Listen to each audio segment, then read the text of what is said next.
in progress, I think, in a couple of seconds. Yeah.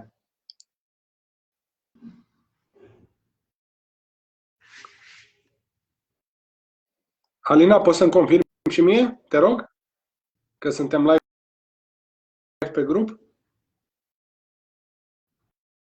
Yeah. We are now live. Great. Well, honored to be here. Alex, thanks for inviting me. Thanks a lot for joining. Sure. How would you like to do it today? Would you like me just to tell a story? I think, yes, this is the best way to start, but I have another idea after we talk a little bit about what's the plan for today. Sure. So, do you want me to lead or will you lead? You are the leader today. Okay, right. Well, I thought I would tell a quick story, I guess, around I think what is the secret to it all, the secret to being successful in business, my opinion based on my experience. So for those that don't know me, I've started 18 companies. I have invested in 69 startups. I just confirmed a new investment today. So I've invested in 69 startups. I believe in this concept of everyone is potentially an entrepreneur. I don't think anyone's born anything. I don't think we're born a doctor, we're not born a lawyer, and everybody can be an entrepreneur. There are different types of doctors, there are different types of lawyers. So there are doctors that are brain surgeons and need steady hands, and there are GPs, general practitioners, that need EQ, you know. So there's lots of different types of doctors, there's lots of different types of entrepreneurs. And I believe if you want to become an entrepreneur, the real secret is figuring out what type of entrepreneur are you, and then getting the training you require to fulfill your potential as an entrepreneur. So that's my belief. I have a recipe for ensuring success. The basic principle is around this concept of what I call risking it all. Basically, in life, to be successful, you have to be willing to risk it all. And so when I started investing in startups about 12 years ago, I wanted to know what it is that made a company succeed or made a company fail. So I did a lot of deep dive into successful people like Elon Musk, Bill Gates. You know, what is it that made them succeed? And I discovered something about their history that I think gives us an indication as to why they succeed and other people don't. And so one of the elements is that Bill Gates, for example, we all know he was at Harvard, but he dropped out of Harvard. And when you go back and look at the records at the time, Bill Gates is noted as saying his parents told him not to drop out of Harvard. His friends told him not to drop out of Harvard. His whole network pretty much said, finish Harvard and you'll be set up for life. But he ignored them. And I think he's set up for life, right? But then when you look at people like Elon Musk, a similar story. We all know he was one of the co-founders of PayPal.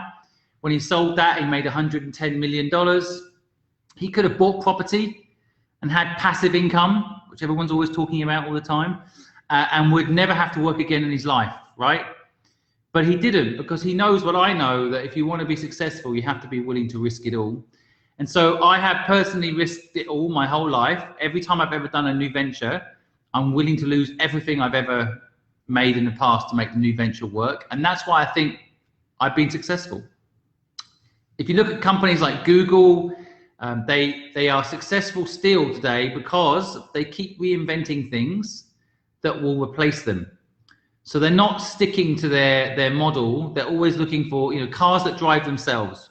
What has that got to do with search? Nothing.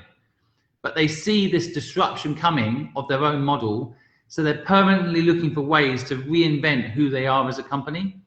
And I think that's how, you know, Kodak actually invented the digital camera. Most people know that. They invented the digital camera. Kodak created it. But then they buried it because they were so scared of what it represented to their core business. And then, so that's it. So basically, one part I want to quickly mention is, if you want to be successful, you have to be willing to risk it all. Don't hold on to what you've got. Otherwise, you're in danger of getting, you know, dying, literally, probably maybe from a exposure and experience perspective. as well as an organization. If you don't innovate, you die. And then the other thing I've discovered in my career is how important luck is.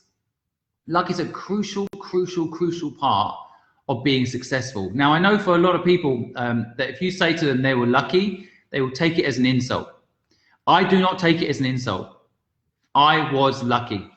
I am only successful, not because I'm smarter, not because I worked harder than anybody else, but because I was lucky. I was lucky. And I think this is an important thing to talk about. And so I have researched luck over the last 10 years. And this is what I've discovered about luck. Luck is broken into two parts. One I'm going to call random luck. Luck that you have no control over. And that luck is only 2% of your life. 2% of your life. 98% of your luck in life is controllable. The 2% that is not controllable is things like where you're born. Where you're born, you cannot do anything about it. Doesn't matter how hard you work in the womb, you are not going to be able to decide where you're born. It's got nothing to do with you. It's given to you. Equally, things like coronavirus hitting us, that has got nothing to do with your ability to work hard or not. I really believe in breaking business sayings that have got people brainwashed. So one of the sayings is, the harder you work, the luckier you get. That is not true. That is a lie. I'll go as far as to say it's a lie. I, for example, got other people to come in and run my companies, and the companies did 4x in revenue, and I worked less hard. And so I made more money, but worked less hard. So the harder you work, the luckier you get, in my view, is somewhat of a brainwashing technique to get people to think that's the way to be successful. But actually, to be successful and to get lucky is a lot more complicated. There are 3 elements to increasing your chances of luck that everyone must follow if they want 98% of their lives to be more lucky. The first is they must take risk. The more risk you take, the luckier you get. That is more the truth. The more risk you take, the luckier you get. And risk and fear are linked. Fear is an asset. Fear is something not to be scared of.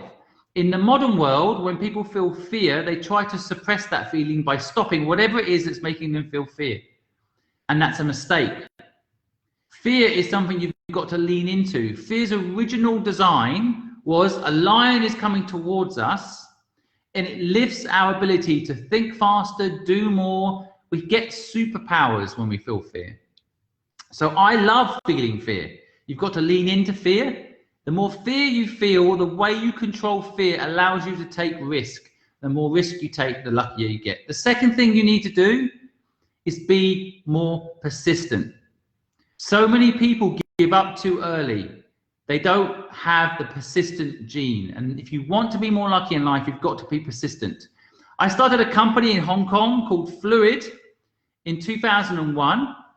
I wrote down the 50 companies I wanted to work with. And then it took me 9 years to get all 50 clients on board. 9 years. Every single month for 9 years, I would reach out to those companies somehow, whether it was a Christmas card or a happy Chinese New Year or a piece of information about their industry and how they could take advantage of the changes. Every single month for 9 years, I would communicate with those clients until they became clients. So persistence. And then the third thing you need to do to increase your chances of luck is know your destination. So many people do not know their destination. They do not know where they are going. And because of that, they end up going around in circles, often running out of money, going around in circles and wondering why they're not making it. So I often invest in startups, as I mentioned, and I ask people, what is your destination when they're looking for investment? And sometimes people say, well, we're going to build this business up and Uber, we're going to buy it for $1 billion. And I tell people that is not a destination, that is fuel for your car. Whenever you talk about money, money is fuel for the car. Right. Where the car is going has to be defined, because once you know where the car is going, you know what type of car you need, what type of vehicle. And that determines often what fuel you need, how much fuel you need, how many people in the car to get you there, what stuff you need to pack to get you through the journey. Without these things in the car, you won't arrive at your destination. So many people don't know their destination. So if you want to be more lucky in life, to sum up, you have to know your destination. You have to be persistent, and you have to take a lot of risk. If you do that, you can even influence the 2% in your life. If you're born in a difficult environment, but you follow the principles I just explained, you can actually turn things around, even if you're born into a difficult environment. So that's my quick take on luck. I've got a whole book on it, so I can go on it forever. I've written a book about this, which will be out in May. So, tell us, please, you had a very good start in life? That's why you are successful? Well, I think the short answer is that I'm a success because I had a lot of bad luck. I had a lot of difficult moments in my life. I started off in a quite a comfortable middle-class family. You know, I'm born white, I'm a male. These are advantages, no doubt. But at 15 years old, I was homeless. My mother kicked me out of home. My father had just died of a heart attack, and I was homeless. And it's at that moment that I actually woke up. My consciousness broke free. Before that, I was on a pre-programmed path to go to university, to get a shit job as a lawyer and work until I died in a job I probably hated. And because of the difficult time I had at 15 years old, it woke me up to the real world. Best thing that ever happened to me was a bit of bad luck. And Buddha once said, everybody in life will have 10,000 hours of good luck and 10,000 hours of bad luck. My update to that is it's all a matter of perspective. But yes, I think I was born into a lucky, I was born in England. So you could argue, you know, there's a modern society. I was born as a white male. So I had a lot of luck in that regard. But as time's gone on, I had a lot of bad luck. And actually, I'm grateful for the bad luck. Otherwise, the good luck could have worked against me. Okay. Ask me anything about my opinion regarding success. Everything. I'm also a successful entrepreneur. I have different opinion than you. I think that, for example, if you work hard, you increase the chance to achieve something in your business. This is my opinion. Because if you don't find a way, but you work hard, you will find a way in time, right? I know what you mean. I would say that there's a time to work hard and there's a time to work smart. And I know plenty of people that don't draw the line. So they get sick, they get burnt out, they can't be persistent, they can't follow through. And that's the problem. Don't want. Yeah. So I think you know, working hard is a good thing. I've worked hard in my life, but I've also noticed that sometimes I'm working so hard I miss the opportunity. Okay. So what is success for you, Alex? First of all, I would like to say that happiness is something different than success for me. Success, it's something, happiness is something else. Success for me, it's profitable business. When I see that what I do and with my team generate profit. This is success from the business perspective. And when I see everything grows and we can measure, this is success. Happiness, it's something different. Also, I'm most of the time I'm happy because I work with a lot of smart and lovely people, and I really enjoy to work with them. And I realize every day and every month they improve themselves, they become a better version of themselves, and they help me to do the same. So we combine a little bit happiness with success.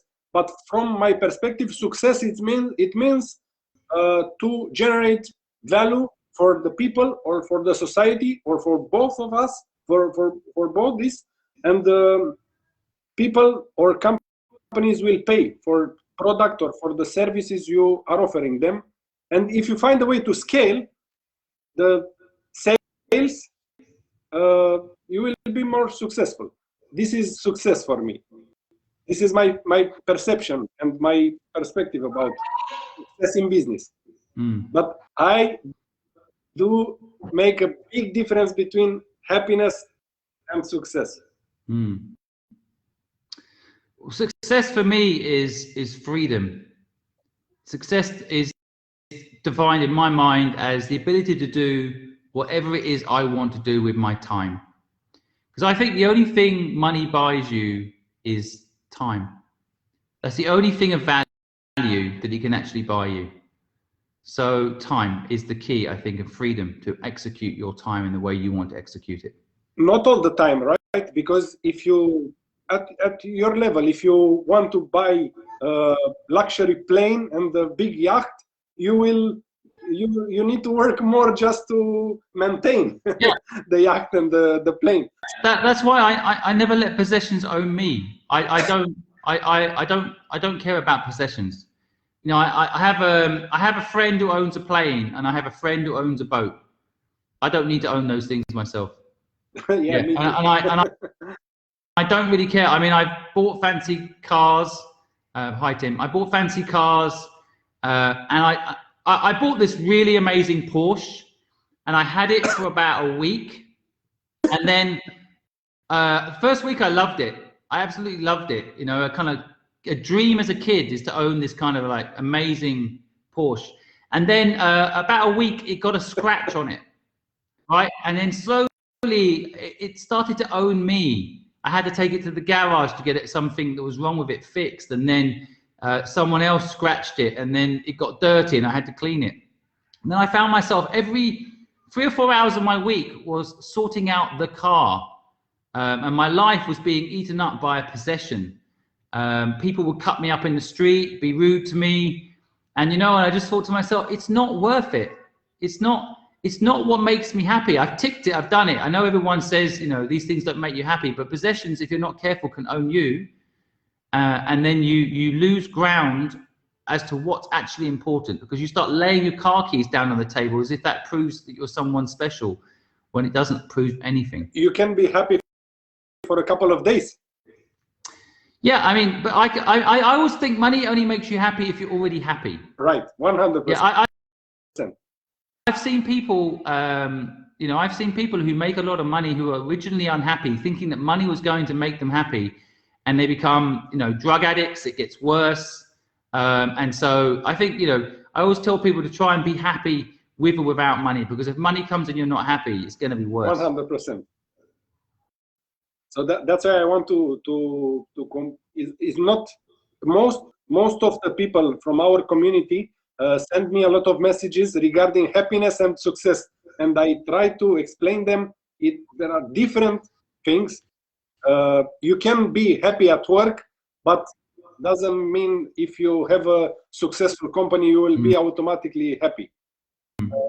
You know, I talked with Talia, and she told me that I must tell you what it happens in the last month with our company. I ask you to be our advisor. And our investor, I talk with our investor, and they decide to come with a proposal to me that they want to increase the sum they want to invest, because not just because I invite you and you accept to be one of our advisors at Cogneve, but because this is 90% of the reason they were happy, because they understand what type of people I ask to be advisor. Not they don't care about how many investment did you did in the past, how many companies did you sold, but they look at you as a person, and they understand the values we have here in Romania, in Bucharest office. You know, from my perspective, I tell all this story to come to a point to explain to our community that people with the same value work with people with the same value, right? Yeah, I couldn't agree more. Yeah. Well, that's a big compliment. Well, thank you for saying that. And I think a lot of the time people will invest in people. I think it's so underestimated. People always say, what's the business plan? What market gap are you filling? But in the end, I mean, every single company I've ever got behind has been because of the people, and because they're good people, they're trying to do something good, they treat people well, and it makes the journey more enjoyable. You make money, you lose money, well, you know, that's life. Right. But if you can work with decent people, it makes a huge difference. So very nice to hear that. Thank you very much, Alex. Thank you very much. I have a question for you. How did you plan to help 1 million people? 1 million. So I take a pen, I put on the paper, and I said, Simon helps 5 people per day. Right. That doesn't work. You need to live at least 300 years. Yeah. Yeah. Well, yeah, it's a big challenge, and I think especially as every single person has their own nuance, you know, has their own detail. It's not easy to help one person. Not easy to help one person meaningfully. So the way that we are doing it is a combination of things, but the main element is what we call entrepreneurs helping entrepreneurs. So we are building a network of thousands of entrepreneurs that have skills in certain areas that are willing to give time to help another human being. So I am the leader for now until I die, but there is other people, talented people that are willing to take my seat and are behind me on this. I think that's very important. Nobody can make a difference on their own. You know, no war was won by just the general. You know, you need your army, and so we are also producing a whole series of content that is, you know, that can help people solve a lot of their problems. A lot of the questions that I get asked are the same. So I don't need to go one by one to answer those questions and help people. The other side of it is on my social media, for example, I actually make money. So I have income coming from TikTok and all these different channels. And so that money goes into a micro fund to invest in these people too. Because sometimes people need a combination of money, advice, mentorship, access. And so not everybody needs Simon Squibb's advice, although I always think I can give it, but not everybody needs that. Sometimes people just need a tip from someone that knows marketing, or an introduction to someone who knows the right company to partner with them, or a connect to the right investor. They also don't know that.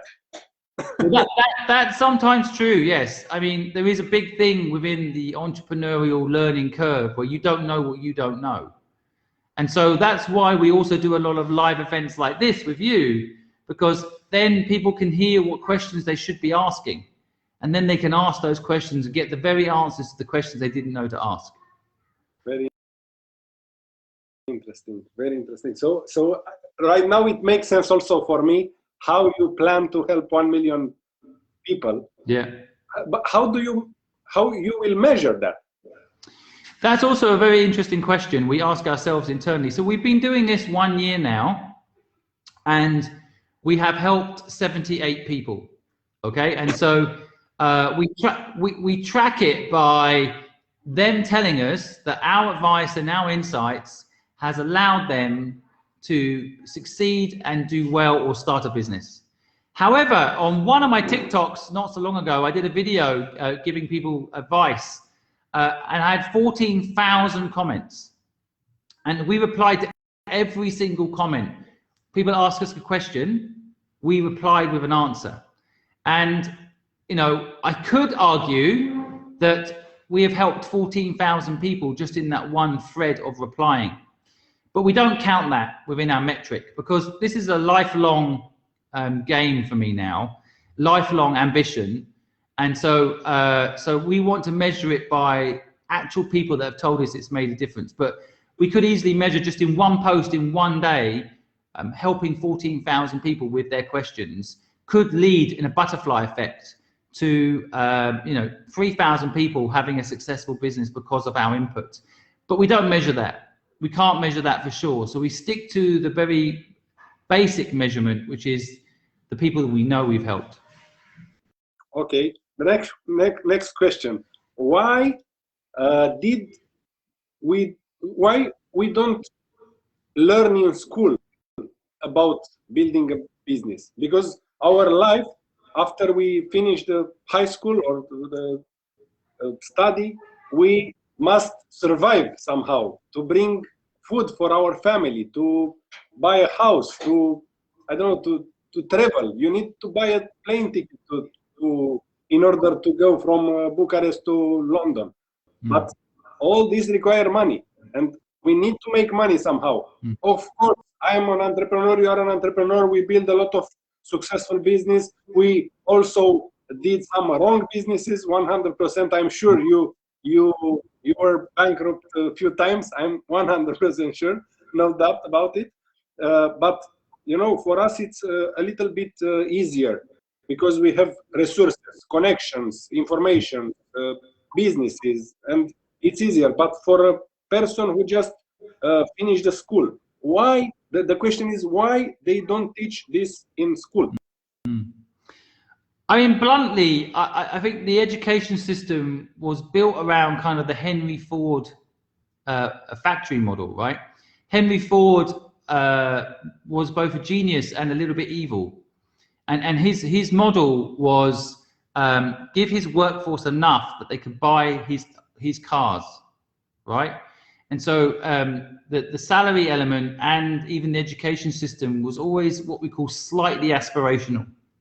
Right, so I grew up in a town in England called St Neots. In that town, the main way that town survived was manufacturing for Nissan cars. The aspiration within that town for a lot of people was to get a job at that factory paying £500 a week, which is a lot of money, right? So most people, their education was on a very basic level, almost like a legal obligation education level. Most people, I remember at Careers Day, when I'm 14, 15 years old, I was given 3 jobs that I could do. A hairdresser, a factory manager, and a postman, right? And that kind of sums up the problem with the education system.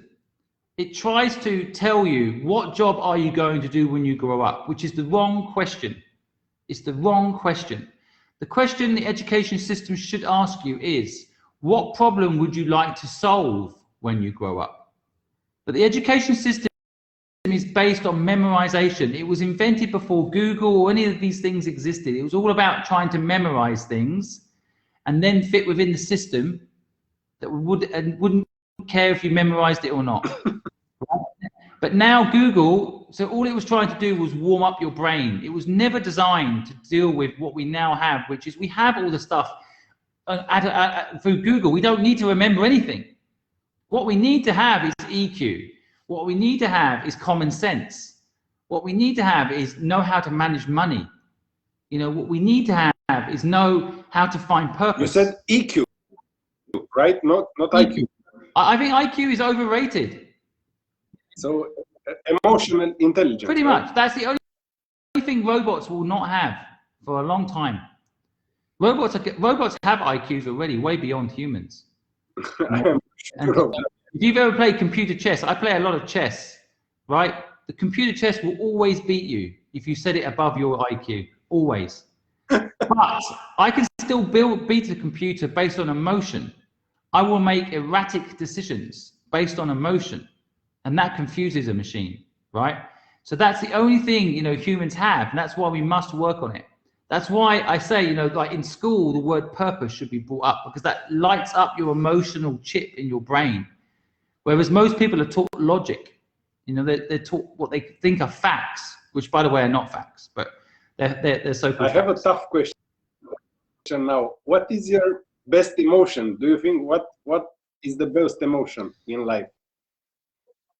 It's an interesting question. Well, I mean, I always look for humor in people that I invest in. You know, I think one of the best things you can ever do is laugh. You know, laugh at yourself, Yeah. laugh at your mistakes. Laugh releases all sorts of stress-relieving hormones, and so I love the humor emotion. I mean, I would say England gets a lot of things wrong, but one thing it does quite well is humor. It will laugh. We will laugh at anything in England, and that shocked me. I lived in Thailand for a little while, and when I lived in Thailand, I went to the cinema, and I remember the first time I ever went to the cinema in Thailand, and everybody stood up, very serious, when the King came on. They have before the movie, they play the King's story for 2 minutes. I was there too, yeah. And I thought it was a joke at first, because you can imagine if the Queen comes on before any movie in the cinema in England, there'll be people throwing paper cups at you and laughing and joking, and you know. But in Thailand, it's very serious. You go to prison if you joke at that moment. Yeah. So, but you know, in a way, I love the English for that. You know, I also think the English needs an adjustment, but overall, I think the humor is one thing we definitely have. We can't cook. Food is awful, but you know, we have the ability to laugh. You know, Dave Pulis, the CEO at zbx.com, he just said English dark humor, you mean? Exactly. You know, it's a black humor. We will laugh at anything. You know, my neighbor is Ricky Gervais, and you know, he's my favorite comedian because he will literally make a joke out of anything, and I think in a way we have to. You have to find a way to find humor in everything to keep sane. Otherwise, you get too serious, life gets very boring very quickly. Of course. But we need to see what boring means just to have the capacity to compare. I know what you mean. When I was growing up, because I lived in England for 20 years and then I lived in Hong Kong for 20 years, right? So I've seen two sides of the world. And it was quite interesting growing up in England because I remember things like at Christmas, they used to play the Rocky movies or First Blood, which is, you know, the Rambo movie, right? And White House, public figure, used to always try and get these things blocked because she said it wasn't good for kids to watch these things. But those are the things, therefore, we wanted to watch them because she said we weren't allowed to watch them. You know, so I think we do need people that are like that. But having said that, I think, you know, at the end of the day, we take ourselves way too seriously as a species. And you asked me what the best emotion is. I think that, to me, humor is the best emotion. The best trait in a human, in my view, is authenticity. I think people can be honest. And I'm not always honest. I'll be honest. You know, I'm not always honest. I think there's time and a place. My wife, when she was pregnant, 8 months in, she said, "Do I look good?" I said, "Of course you do." You know? Yeah, but from my perspective in business, if you are not honest, it will break something in the future. Because I am the CEO at Cogneve. If I promise something to the people, to the investors, to the partners, and I will not have the possibility to deliver, they will be upset, and it will be harder and harder to continue to scale the business.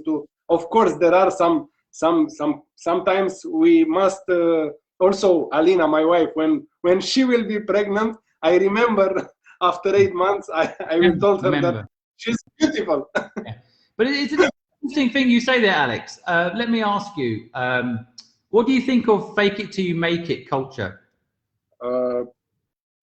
I don't believe it works because that kind of people will have some internal issue. But this is my perspective.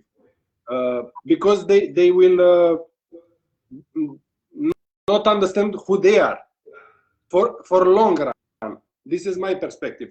But sometimes the marketing push you in a position to present your idea for the future of your company, how you will become. And you can present somehow how your company will be in the future. So this is some kind of fake it until you make it. But I don't believe this. It's natural and it's good for an entrepreneur. This is my perspective today. Yeah, I mean, it's an interesting subject because I say fake it till you make it is absolutely fine as long as you intend to follow through on what you're faking. So, for example, I had an agency called Fluid in Hong Kong, and I wanted to win a contract with CNN, the news channel. And to have that contract, I needed to have 25 employees at that moment. So I said I had 25 employees at the moment because they needed that staff count to for the size of the contract. That's what they assumed we needed to service their requirement. So I said we had it when we didn't. I think we had about 14 people at the time. And then when we won the contract, I then hired the people and caught up with the fake. And so, you know, I think my view on fake it till you make it is actually it's a very important part of building a business, actually. I mean, it goes to this point about like honesty. But I think the people that say something and then never have any intention of actually delivering on what they're faking it, like Elon Musk is faking it till he makes it all the time. Elon Musk knew nothing about space. He even today, he cannot guarantee he's going to recolonize the human race and put us on Mars, right? He cannot, but he's working to make it happen. And then people invest in his vision. And eventually, ironically, because he is believed, he gets the investment, he can make it happen. I was thinking you are asking me about to promise something that you will not work for or you will not deliver. Because we as entrepreneurs, we need to visualize, we need to think about the future, how the future will be, and we need to talk in the present about the future, about the vision of our vision about the future of our companies. Yep. So I agree. There are sometimes you need to fake it, but not to fake it. To believe in yourself enough to convince other people about your dreams, and if they believe your version of the future, they will help you somehow. Yeah. So I don't think you fake. I was thinking, because I live in Bucharest in Romania, there are a lot of people with let's say net worth of 100,000 pounds, and they have a car that costs 90,000 pounds. So this is, from my perspective, I have a different understanding about fake it, because there are people who own 100, who have the net worth 100,000 pounds, and they buy a car with all their money. It doesn't matter if they pay the rent, you know, they don't have a house, but this is fake it, but just to pretend in front of other people they have money. So that part of fake it until you make it, I don't like it, and I stay away from it. But in business, if you need to sign a contract with CNN and you have 14 employees and you need 25 because there are requirements, and your plan is to hire another 9 person, it's totally fine from my perspective. Yeah, I mean, it's an interesting one. There is a famous podcaster. You know, I have a podcast show, right? So I'm quite fascinated about how podcasts work. And that podcaster, when he launched his podcast, first ever broadcast, he's like, "Hi, I am the #1 podcast in the world," right? Of course he wasn't. He said it every single episode until he was the #1 podcast in the world. And so I think there's also an element of a manifestation, you know, like you ask the universe for something and you can make it happen. But I've been actually a lot of my career personally, I have had to fake it till I make it.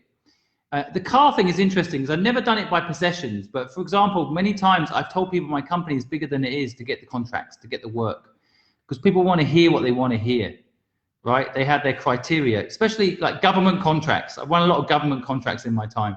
You know, they make you tick a box. If I had 25 people sitting around waiting to win a government contract, I'd be bankrupt for sure. So, but they want to know that the people are ready to go, right? If they give you the contract, they want to know you've got ready to go. But no one's got 25 people waiting to service a government contract, right? Right, yes. So you say you have it, you then win the work and then you do it. And my only criteria with people that say fake it till you make it is that you will follow through on what you say. The car one, by the way, when I was a youngster, I remember watching a program. I think I was about 8 years old. And this business guy, who was a really clever business guy, but he had a bit of bad luck with money. He lost his money, and he had a big meeting where he had to impress the people he was going to meet. So he went to a BMW garage and he pretended he was going to buy a BMW car, and they gave him a car for 24 hours. You know, the BMW will do this. If they think they can trust you, they'll give you a car to try it, right? And then he went to the meeting driving this BMW, right, as if it was his car. And I've seen it in England, it's true. People will judge a book by its cover. They see this guy pull up in his BMW, brand new BMW, and they think he's successful. And then they will give him the contract. And then he will drive back, drop the car off, win the contract, and then execute on that contract. And to me, that's hustle. You know, that's not a lie. That's giving people the image they need to have faith in you. But if you lie, if you then win the contract and do not do the work, then I think, you know, you will not sleep well at night later in your life. You know, that is a different thing. Yeah. If you are already successful, you have a lot of investment, you have 20 millions in real estate, 10 million in startups, I don't know how many shares in other companies. You don't need to fake it anything, yeah, right? But No, of course not. I mean, it depends, doesn't it? It's interesting. Have you been on this new app, Clubhouse? Have you been on this yet? Of course, yeah. Yeah. So I've been pushing it quite hard on Clubhouse, and you know, if you go into some of the rooms there is quite a lot of pressure for you to sound amazing. You know, have you been on stage? Have you been on stage yet? Not yet, no. Have you heard me there? Yeah. So I think, you know, there is an element. I went into the room. I was in a room yesterday with Grant Carbone, right? So I was talking to Grant Carbone yesterday in a room, and there is pressure to peacock feather. You know what I mean by that? Peacock. Like, you know, he's Grant Carbone. He says he's a billionaire, but actually he's worth 350 million. So just, you know, keep that in mind, right? 350 million is a lot. You know, net worth 350 million, that's a lot. But, you know, he still says he's a billionaire. He's not a billionaire, right? So everybody's doing that, like peacock, right? So it takes quite a strong person to not be the same. And even myself yesterday, there was a moment I felt myself trying to look bigger than I am. Almost as if suddenly my career, my success isn't big enough to be in that room with those people, right? And so I think it's a really interesting thing, learning to be comfortable with who you are and accepting that, you know, you don't need to pretend to be something else. But there is also something around proving that you have value in an environment where, you know, a lot of people are beating their chests and trying to pretend that they are the leader of the human race, you know. Very good advice for our community. You know, we have this community increase with 500 members every day, and we accept around 300. From 500 requests, we accept just 300. And I receive every day 10, 20, 15 messages regarding the community partnership and what they want to pin the post or stuff like that. And I receive also a lot of questions and also about you.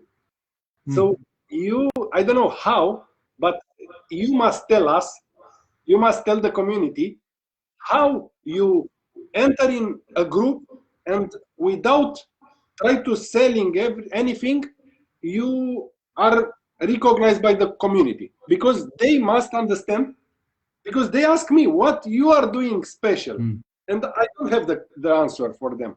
You must tell them. Well, I think it's very simple, isn't it? I mean, I think the best thing you can ever do in life is give value, right? Have an opinion.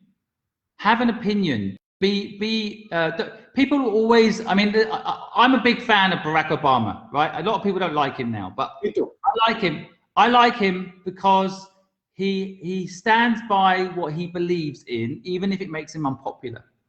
And I feel like, you know, I resonate. Not everything he says I agree with, but at least I know what he's saying is it comes from a good place, right? And so I think for me that's part of it. It's like, okay, I'm willing to change my mind. I'm willing to listen to other people's opinions, but I also have a lot of experience that I like to share, and I don't want anything from anybody, right? If people want to support what I'm doing, I'm helping 1 million people start a business of their own. If people want to help with that, then fantastic. But I'm not after that. I'm not asking anybody to do that. All I'm doing is sharing what I know in the hope that it helps somebody. But I also get a lot of hate online. You know, I get a lot of hate online. And actually it's part of it. You know, like for example, I tell people, don't get a mortgage when you're young. I did this one video, do not get a mortgage when you're young. I got so many hate messages about it. People telling me that I'm wrong and that, you know, money is cheap and debt is good, right? And in the short term, I know what they mean. In the long term, debt always gets you. If money was cheap, the people that are lending you that money, they're not stupid people. If the money was cheap, they'd be spending it themselves, right? It's a gateway drug. It's a trick. But I tell you, a lot of people come on and say, I should not be telling young people not to get a mortgage, right? Because that's the only way they get out of poverty. And my argument is it's the only way they get trapped into doing something they hate every day. They end up doing a job to pay their monthly costs, doing a job. I meet a lot of people in their 30s who got trapped by their monthly fixed costs in their 20s and are stuck in a house until they die, having never had any life experiences because they thought that the thing to do at 20 was buy a house, right? But because I have opinions, I think you end up having people that are awake, hear you, and become loyal and advocates. So on the hate messages I had about this, where people were saying, you shouldn't be telling young people this, you know, it's really reckless, you're wrong, debt's good, debt's a good thing. On the other side, I had my community defending me, you know, and explaining without me having to fight people why. And therein again, I think is a tip. You know, you've got to surround yourself by your tribe. People call it a bubble. I don't call it a bubble. I call it a tribe. People that believe what you believe. And that. So how do you handle the negative comments and stuff like that? How do I deal with negative comments? How do you handle? How do you don't take it personal? It's about, you know, being honest. Sometimes I do take it personally. Yeah. Sometimes, sometimes I mean, people always say don't fight back, right? You know, let the trolls be trolls, right? But sometimes I like to fight back, and the reason is, I always see trolls as undecided voters, right? They've got one of two things going on. Either they're smarter than me and they know something I don't know, in which case I want to learn, or they're troubled individuals that need help, right? So both ways, I actually like to engage. And so I never block anyone, actually. I've only blocked, I've blocked 2 people, I think, in the last 6 months.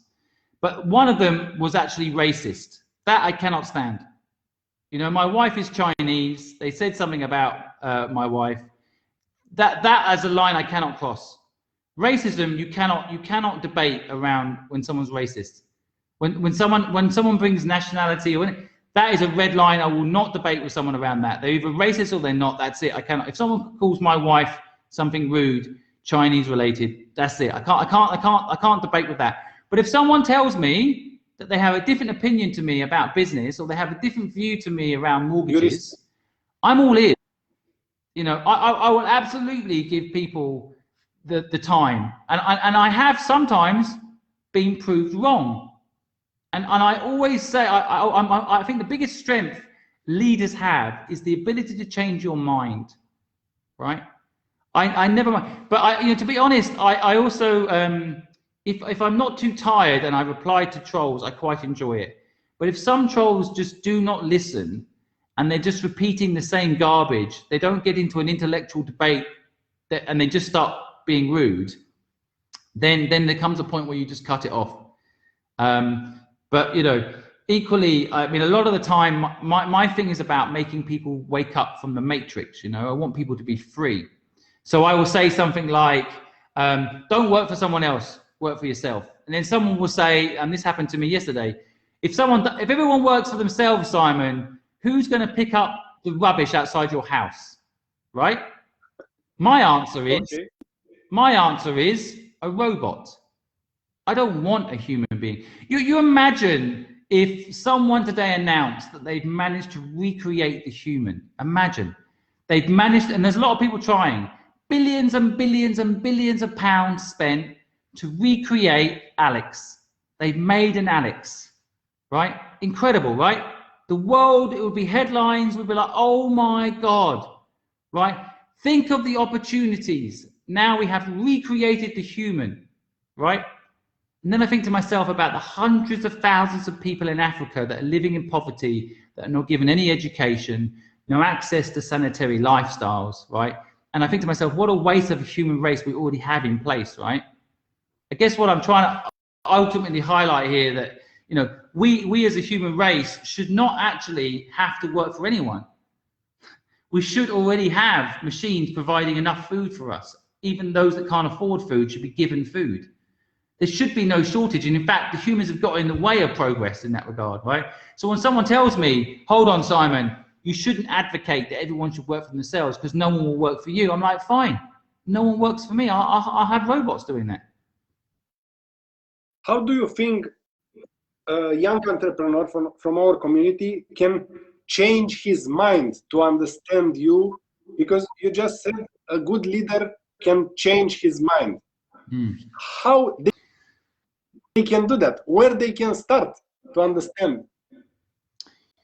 The key, I think, is you need a crazy life experience moment. Like for me, it was my father dying of a heart attack right in front of me. It woke me up, right? I became conscious that day. And so people need, a lot of people today have it a little bit too comfortable. You know, they haven't, maybe, especially in England, a lot of people can, you know, live in their spare room with their parents and they get their washing done for them, they get a meal provided. You know, they just don't have hunger, right? Which is why I see a lot of people coming from, like, I spent a lot of time in China, in Thailand. People are hungry there, you know, like they will fight, they work harder. So I think you need a shock to wake you up. And you can either deliver it. What happens, I see in life, right? It either happens to you or you make it happen for you, right? So it's like when people get cancer or something serious happens to them, suddenly they wake up and like, why have I been doing this robot life and not enjoying myself and not spending time with my family? You know, I just care about money. And then they get sick, right? And suddenly they're like, oh, what about, you know, they wake up through that life-changing moment. I've seen it many times. But I think people need to do that to themselves. You can wake yourself up, yeah? You can wake yourself up. Do you think this pandemic, it's a shock for the planet somehow? I think coronavirus has done it for some people. You know, they're like, you know, life is short. They're sitting at home. They have time with themselves. They're wondering about the job. Why were they doing all that traveling? Why were they working so hard? What were they escaping from, right? And so I think life events that are bad in your life are actually good for you. How a young entrepreneur could understand that? Because I really understand. I believe I had a lot of bad experience in my life. That moment changed my life. That moment put me to, I don't know, run 100 kilometers. So I was fat, and right now I run every single week 3-4 times, 10 kilometers, 7 kilometers. But I was a fat guy a few years ago. But bad moments changed my vision, my life, put me into the action to work, to use the fear, because everyone have this feeling, fear. Yeah. You can use as a fuel, as a gas, right? Exactly. And I think, you know, you kind of hit the nail on the head of what I'm trying to explain. That's why fear is such a good thing. But you need to learn to turn on fear without it being something that does it to you. You don't want to have a health scare to look after your health. That should not be the trigger for looking after your health. You know, fear could be for some people also something that they are blocked in fear. Well, that's the other thing, you see, because they haven't ever experienced it. You see, so I think the more fear you experience, the stronger you get at handling it. So this is a very good advice for our chief product officer, because he told me today, today in Romania, it's in 30 minutes. We changed the day. He told me today that Alex, it's easy for you to speak because you have a lot of experience. So do you think a lot of experience, good and bad, give us the possibility to be better than I don't know how to ask you. I know what you're asking. I know what you're asking. Is experience a good thing or a bad thing in a way, right? Yeah. Okay, so I think experience is good and bad. When I was younger, my lack of experience made me take ridiculous risk because I didn't know any better. It's a good thing. When you're young and you don't know how hard it is to build a company, it's good, right? Now I'm 40 and I know how hard it is to build a company. I hesitate a bit, right? So I think ignorance is bliss. Ignorance is bliss. And so, but equally, experience can give you the confidence to make decisions that, for example, I never fear running out of money. Never. I've been poor first. I can make money. I have that inner confidence now. I didn't have that when I was 15. When I lived on the street, I didn't have that confidence, right? And now I have that confidence, and I love having that confidence.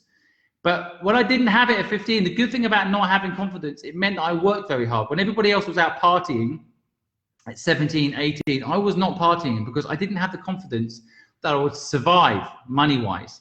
And everybody in my peer network could just go back home and live in their parents' spare room, right?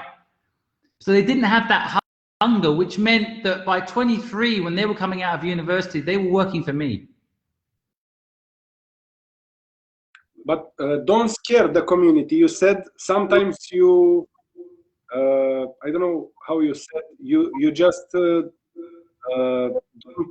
do what you want to do, or?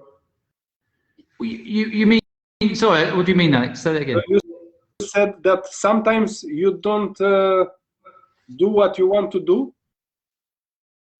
Well, I think sometimes you get so much experience. I mean, there's a story of a pilot.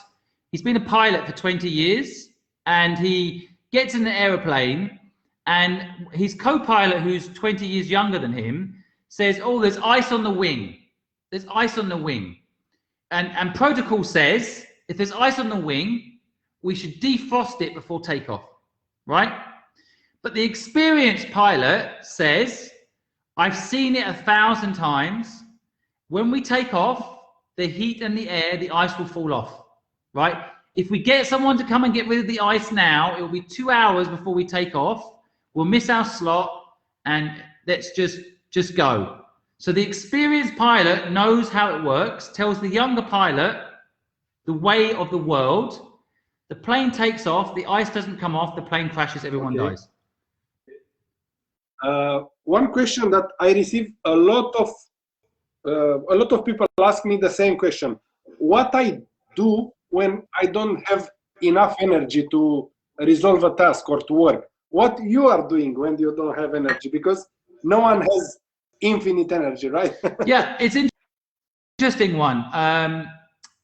Well, first of all, I find if you have a purpose in life, if you have a mission beyond yourself. So for example, if your hard work today means that 2 people that would live on the street normally get a shelter tonight and have a meal to eat and live comfortably and not outside in the freezing cold, then you find energy to make that happen. If you don't have energy, in my view, quite often one of 2 things. One, structurally, you're not getting enough sleep. You're not exercising enough, right? On the other side, your purpose is not big enough in your business. And how we can convince people, because I tell them you need to run, you need to go to gym, to do some sport, and they told me, "Alex, I will not have energy. If I spend energy at the gym, I don't have enough energy for the business I run." Yeah. And I try to explain, you will have more energy if you do some sport.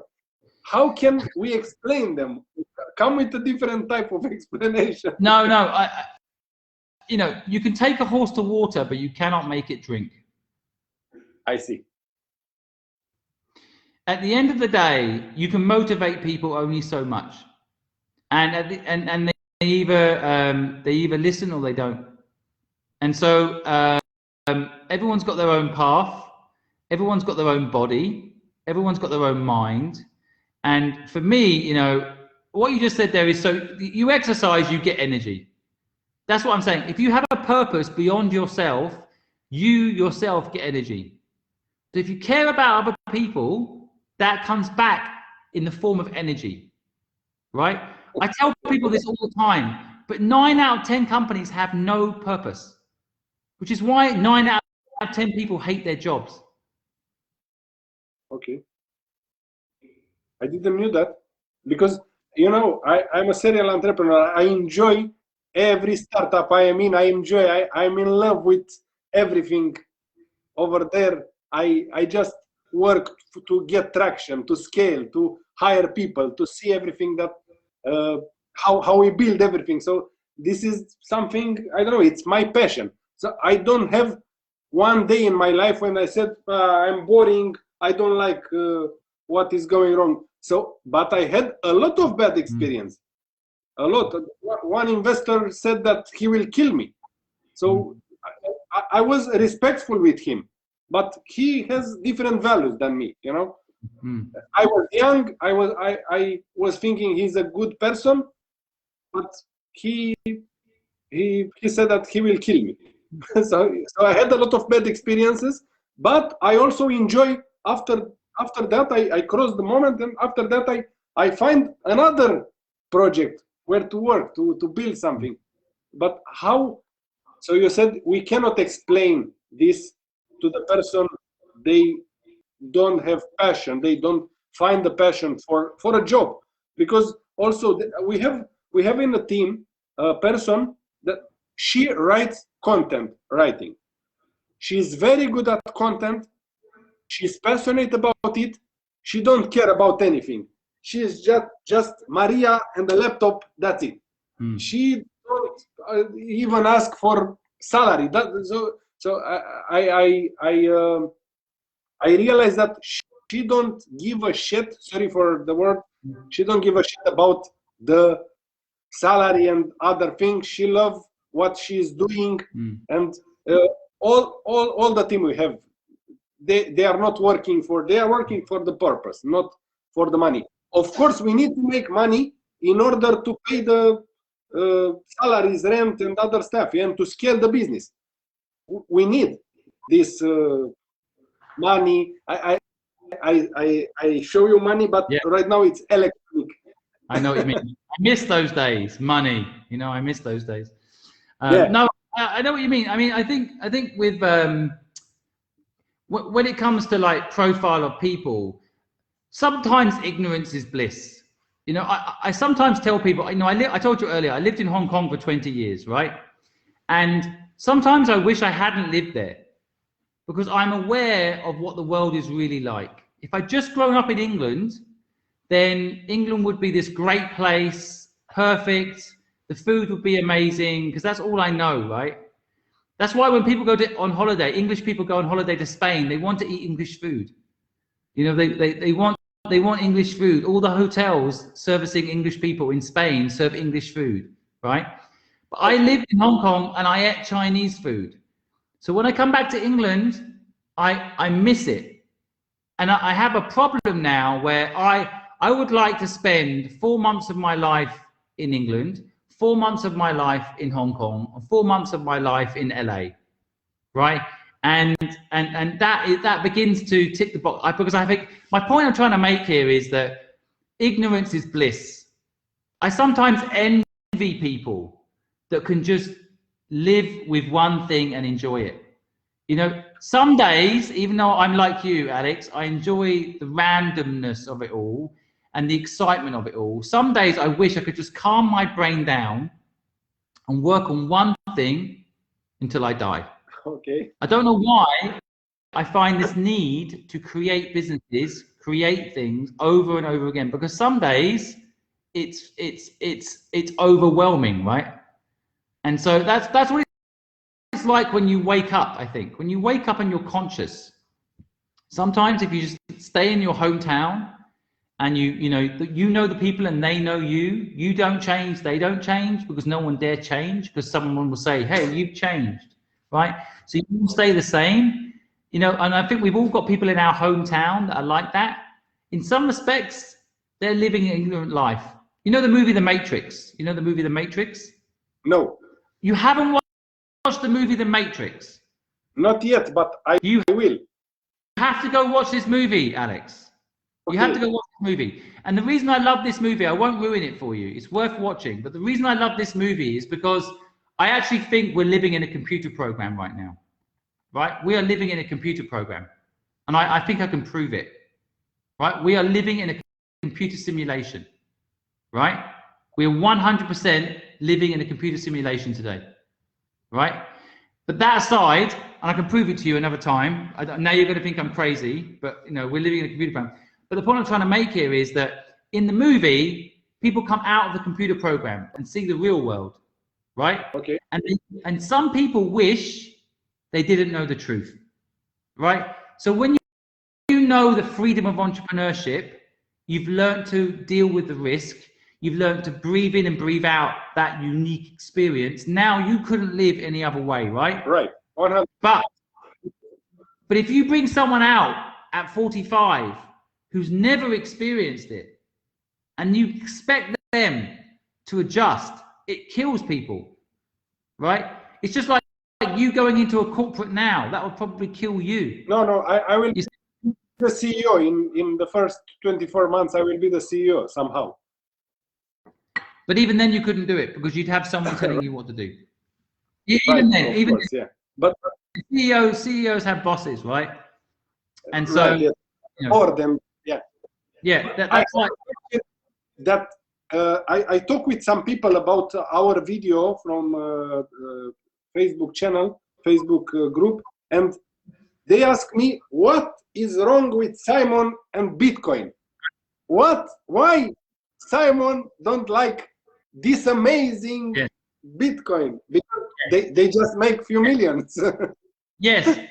No, and my problem with Bitcoin is it's being promoted as a get-rich-quick scheme, right?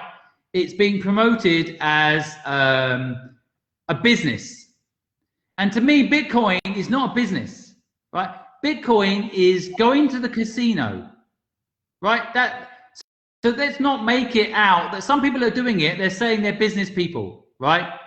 If you buy Bitcoin, you're not, in my view, a business person. Now, if you're mining Bitcoin or you're selling shovels to people digging gold, that's a business, right? But buying Bitcoin, there's nothing smart about it. Or if you have an exchange, for example. Okay, that's a business, right? But you're not buying Bitcoin. If you're buying Bitcoin, like Elon Musk is not, he's doing Tesla. Tesla buy Bitcoin. Elon Musk did not buy Bitcoin, right? Tesla bought Bitcoin, right? That is a business. That is a cash flow business transaction investment. Makes total sense, right? But people that tell me, and this is the reason I got particularly bothered by Bitcoin. Someone was going to start a business that I know, right? They had a business idea, and then they decided instead to buy 2 Bitcoins, right? And now all day they sit at their home looking at their computer screen, watching their Bitcoin go up and down, right? My point to them is that is not a life.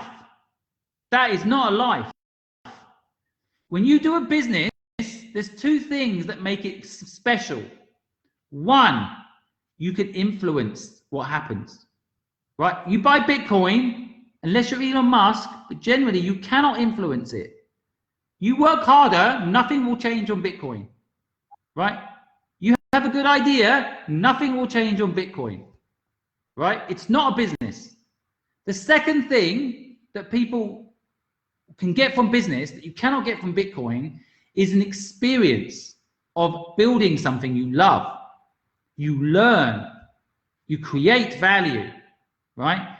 I'm not saying you can't make money from Bitcoin, but if you're going to take £80,000 and you're going to put it into Bitcoin and sit on your sofa getting fat and stupid, hoping one day you're happy, one day you're sad, one day you're happy, one day you're sad because it's going up like that. Yes, at the end of it, I think you'll have money. I'm not saying Bitcoin won't be valuable. I'm saying you'll be fucking boring at the end of it. Did you invest? Because one person asked me if you have a business with Bitcoin and you want to save Bitcoin for you or stuff like that. No. People It's the opposite. If I had an agenda, I would say buy Bitcoin, right? That's what Elon Musk is saying. Buy Bitcoin. And then he buys Bitcoin. Because he have the interest, right? Yeah. Right. My issue is more around, it's not Bitcoin per se that I have an issue with. It's the concept that gambling has been described as a business. And it's totally different. And business is all about learning and influence.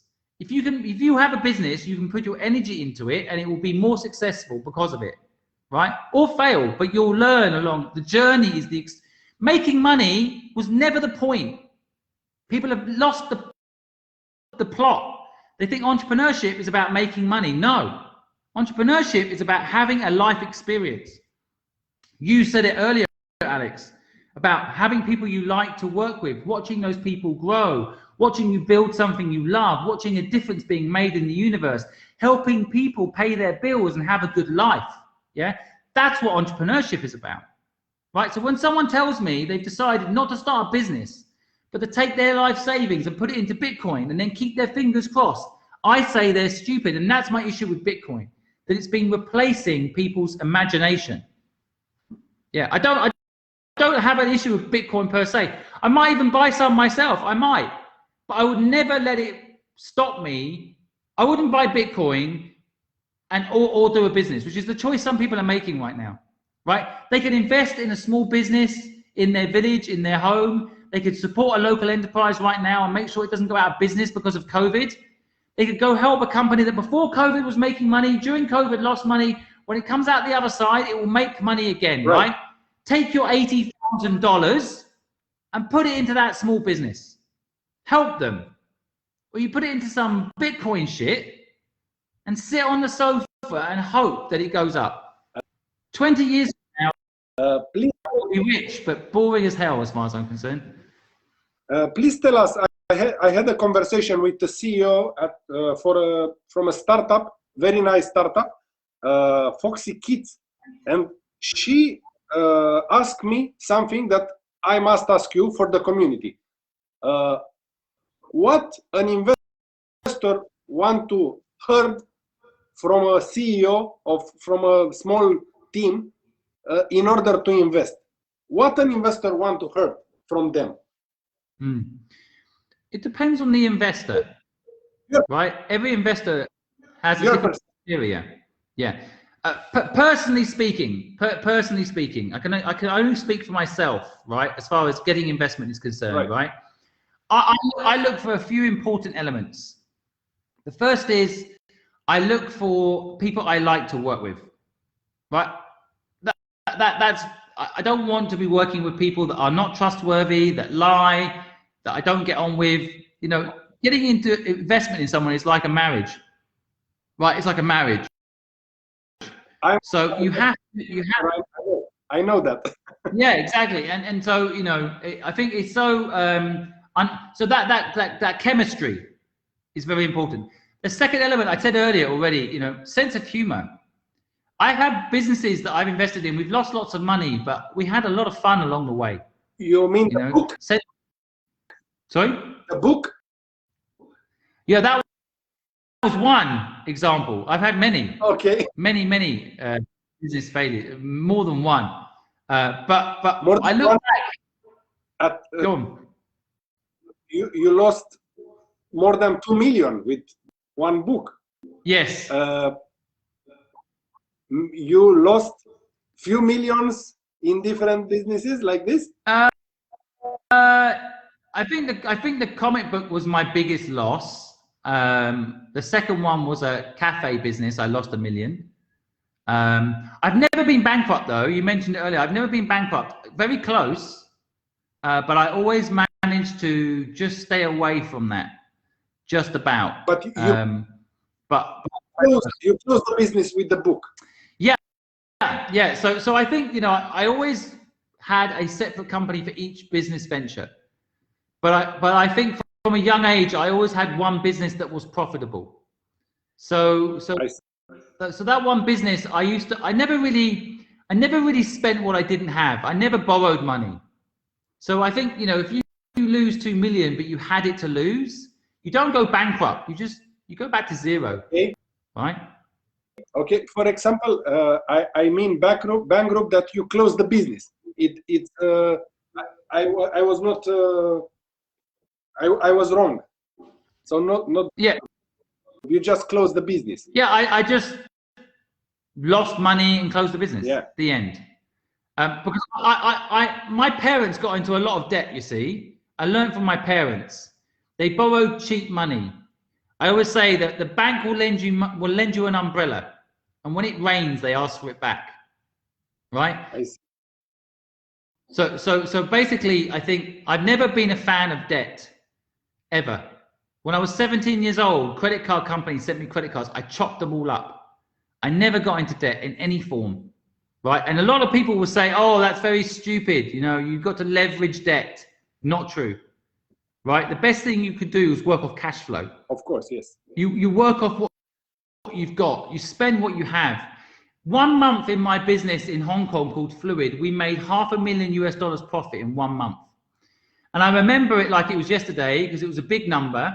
And my business partner and I said, should we take the money out and put it in our bank? And we make $500,000. Or should we reinvest it back in the business? And we reinvested it back in the business. Best decision ever. Basically, it's compound, right? It's compounding things. In business, you can compound too. If you work with what you've got, you make profit, you reinvest it, you make profit, you reinvest it, you end up actually much happier and much richer than you go to the bank or go to an investor, you borrow lots of money, and you get yourself into a lot of trouble if the business doesn't work, right? So I only ever put money into businesses that I could afford to lose. Now, it's very painful to lose more than you wanted to lose. I think with the comic book, I actually lost more than I planned on losing, but I didn't lose what I couldn't afford. And so going bankrupt never happened to me. Very good for you. Yeah, but I think it's because I didn't go into debt. It's impossible to go bankrupt when you don't get into debt. Right. Do you think it's a difference between real businesses and entrepreneurship? Is there a difference between entrepreneurship and real businesses? Yes, because most of the people come with this question to me from the community, and it's your time to answer because I try to give my best answer to them. So they split in two. So startups and entrepreneurial stuff and real businesses. Oh, I know what you mean now. Well, okay. Well, let's just define what a startup is. Yeah, there's a lot of people confused. So, what is a startup? Right? What is the definition? I tell you what the definition of a startup is. Right? Do you know what the actual definition is for a startup? Yeah. What? How do? I know it. I'm wondering. Do you know what the definition of a startup is? The dictionary definition, I don't know. Actually, I've never looked lately at the dictionary. Let's have a look.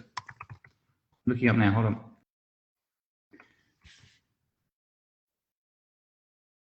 Okay, a startup is a company or project undertaken by an entrepreneur to seek, develop, and validate a scalable economic model. Right.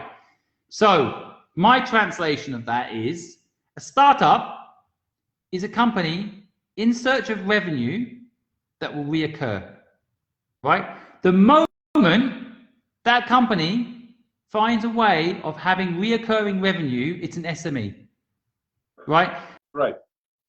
So a lot of people are using the word startup in the wrong context.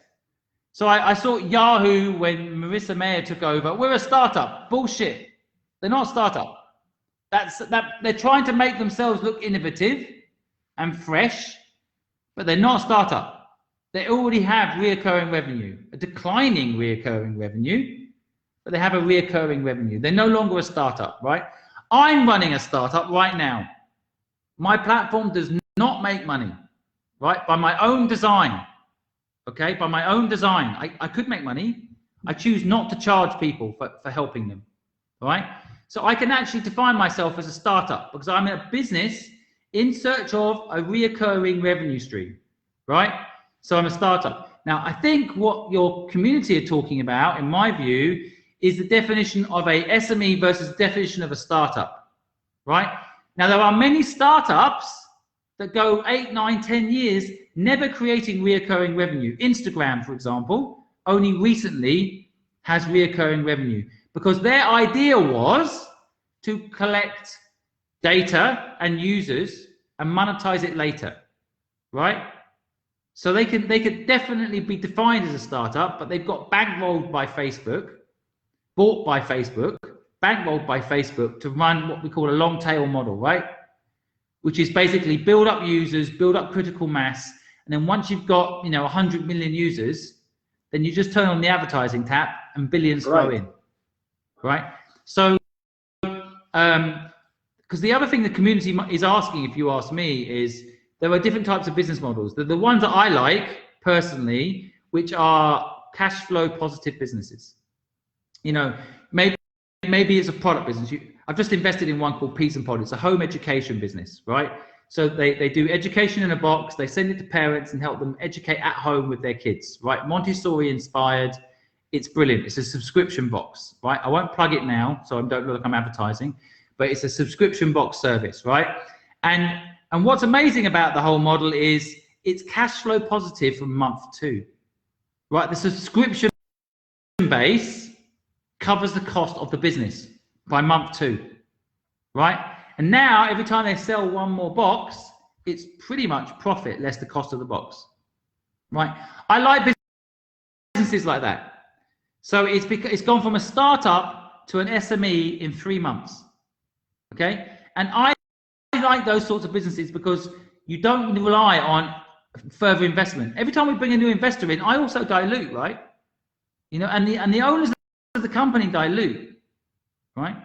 So I just interviewed one of the founders on my podcast show of Moonpig. Nick Jenkins is the Dragons on Dragons Den. I just interviewed him. He's the sole founder of Moonpig, actually. And he talked about how he made that business work, and pretty much it was his own money. He sold his house, he took all his savings, and he never took on a co-founder, and he made it work, right? And then after Nick Jenkins, I interviewed Nick Wiltshire. He basically is a partner in White Company. You know the White Company? No. They're a retailer. They're on the high street in Marylebone and everywhere, but they're a retailer. They're called the White Company, very big. Anyway, they most of your videos, but not this one. Yeah, they basically, it was out yesterday. Maybe you haven't had time yet. But they have a business worth £450 million, and they've never taken investment, right? And they 100% own it, and they never want to sell it. If you have working capital and you just scale the business, you don't need credits, you don't need investors. Exactly. So I think that's more the question in my mind that people should be asking. Okay, is it a startup or is it an SME? That's one question. Then is it a startup with the long tail model of Instagram, or is it a startup with a subscription model of Peas and Pod, the business I'm talking about, right? The startups can all have different models, right? And in this day and age, in my view, if you can build a business that doesn't require an investor, it's less time wasted looking for an investor, more time spent building the business, right? So, and actually, if you build a business, Mark Zuckerberg's first interview, 2005, he just raised $14 million from Peter Thiel. And the first question the lady asked in the interview, she says to him, "How did you manage to raise this money for your business?" And he says, "They came to me and wrote a check," right? And that's the holy grail. I think you build a business that's just got it going on, and money will come. Too many people are trying to raise money before they built anything. Very good advice for the community. So if they build something people want, also the money will come. Absolutely, right? Or the money doesn't come, but you enjoy what you do and you still win. Right. Either way you win, right? Of course, but you know, in business, everyone wants to generate profits. Otherwise, why you run that business? Not for you, for example. You run a business. You already have a lot of investments. You with this business you just launched 1 year ago, you can find interesting startups, so can help your separate business, but not directly. So you don't make directly money with this company. Yeah, I know what you mean. It's interesting because yes, I think making profit is important, but anyone that's ever owned a business knows that some months you make profit and some months you don't. Some months you have to reinvest your profit. Other months you have no profit. I pretty much for 10 years, I took a very low salary for 10 years. And every time we made profit every year, actually some years we didn't make profit. And some years when we made profit, we put that profit back into the business to grow it for 10 years. That's what it's like, compound interest. It's the same model. So the mistake people make is they have lifestyle inflation, right? So, and the older you get, the worse this is. But you want a nice house, you want a nice car, you want to go on 2 holidays a year. So you need profit, right? Right, but if you take profit out of the business, you're not getting compound interest because you're spending the money not on the business, you're spending it on life, right? So I often tell people when they're young and they're starting a business, imagine you're going to prison for 2 years. Get your head down and do what others can't, so you can end up living the life that other people want later, right? When I was 17, 18, 19, I actually enjoyed it, but I didn't go out and party. I enjoyed working, a bit like you. I know you have the same thing, Alex. I just enjoy building things and creating things. But it was painful when I was young because everyone else was out like saying, "What's wrong with you, Simon? Where are you? Come on. There's loads of beautiful girls here. Like, come on, come on." We are going and the club, but right now it's clubhouse. Exactly, yeah. But now they're ringing me the other way and they're saying, "Simon, how do I do what you're doing? How do I get to spend time with my family? How do I get to build something without worrying about making profit, just building something you love? How can I do that, Simon?" I say, "Well, you remember when you called me when I was 20 and you were telling me about, how much vodka you were drinking and, remember that, like you needed to make the investment then. So now you can make the investment now if you want, or you can just accept that it's not the life for you now." I see. So from my perspective, it's a time to reinvent yourself anytime. So you can reinvent yourself. Doesn't matter if you are 40, you are 50. You can, KFC. That guy started when he was 64 years old. Yeah, it's a bit like fitness and health, right? I mean, like you said earlier about yourself, you just made a decision to get fit. Now you're fit. That's it. I think it's the same with your business life. Are you willing to make some sacrifices? Are you willing to take a step back, have no holidays for a couple of years, perhaps? Do the things that you've been doing to make you happy because you've been doing something you hate. Therefore, you need those holidays. Like when I go on holiday, I want to get back to my business, right? I mean, I remember when I was young, I dated this beautiful girl and we went on holiday. Actually, Nick told a similar story in the podcast recently, but I was on holiday and she wanted to get away from her job. She hated her job. So the holiday was everything. This 2 weeks holiday was everything for her, right? That was her dream, to be away from it all for 2 weeks. I had exactly the opposite feeling.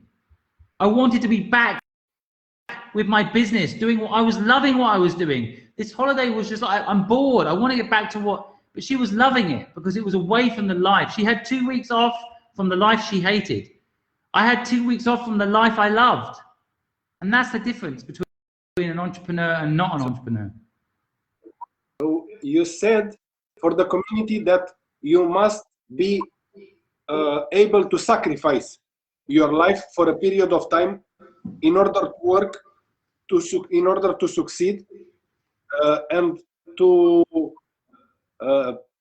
forget about fast winning, Bitcoin, making money with Bitcoin easily and stuff like that, right? I'm saying that you must want to make that sacrifice, not that you should. It's a bit like fitness. You shouldn't want to exercise, you should enjoy it.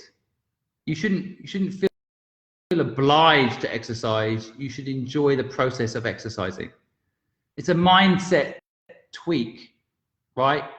Exercise will give you energy, right? Exercise will give you energy, not take energy from you. But people that don't do it properly think it takes energy from you, right?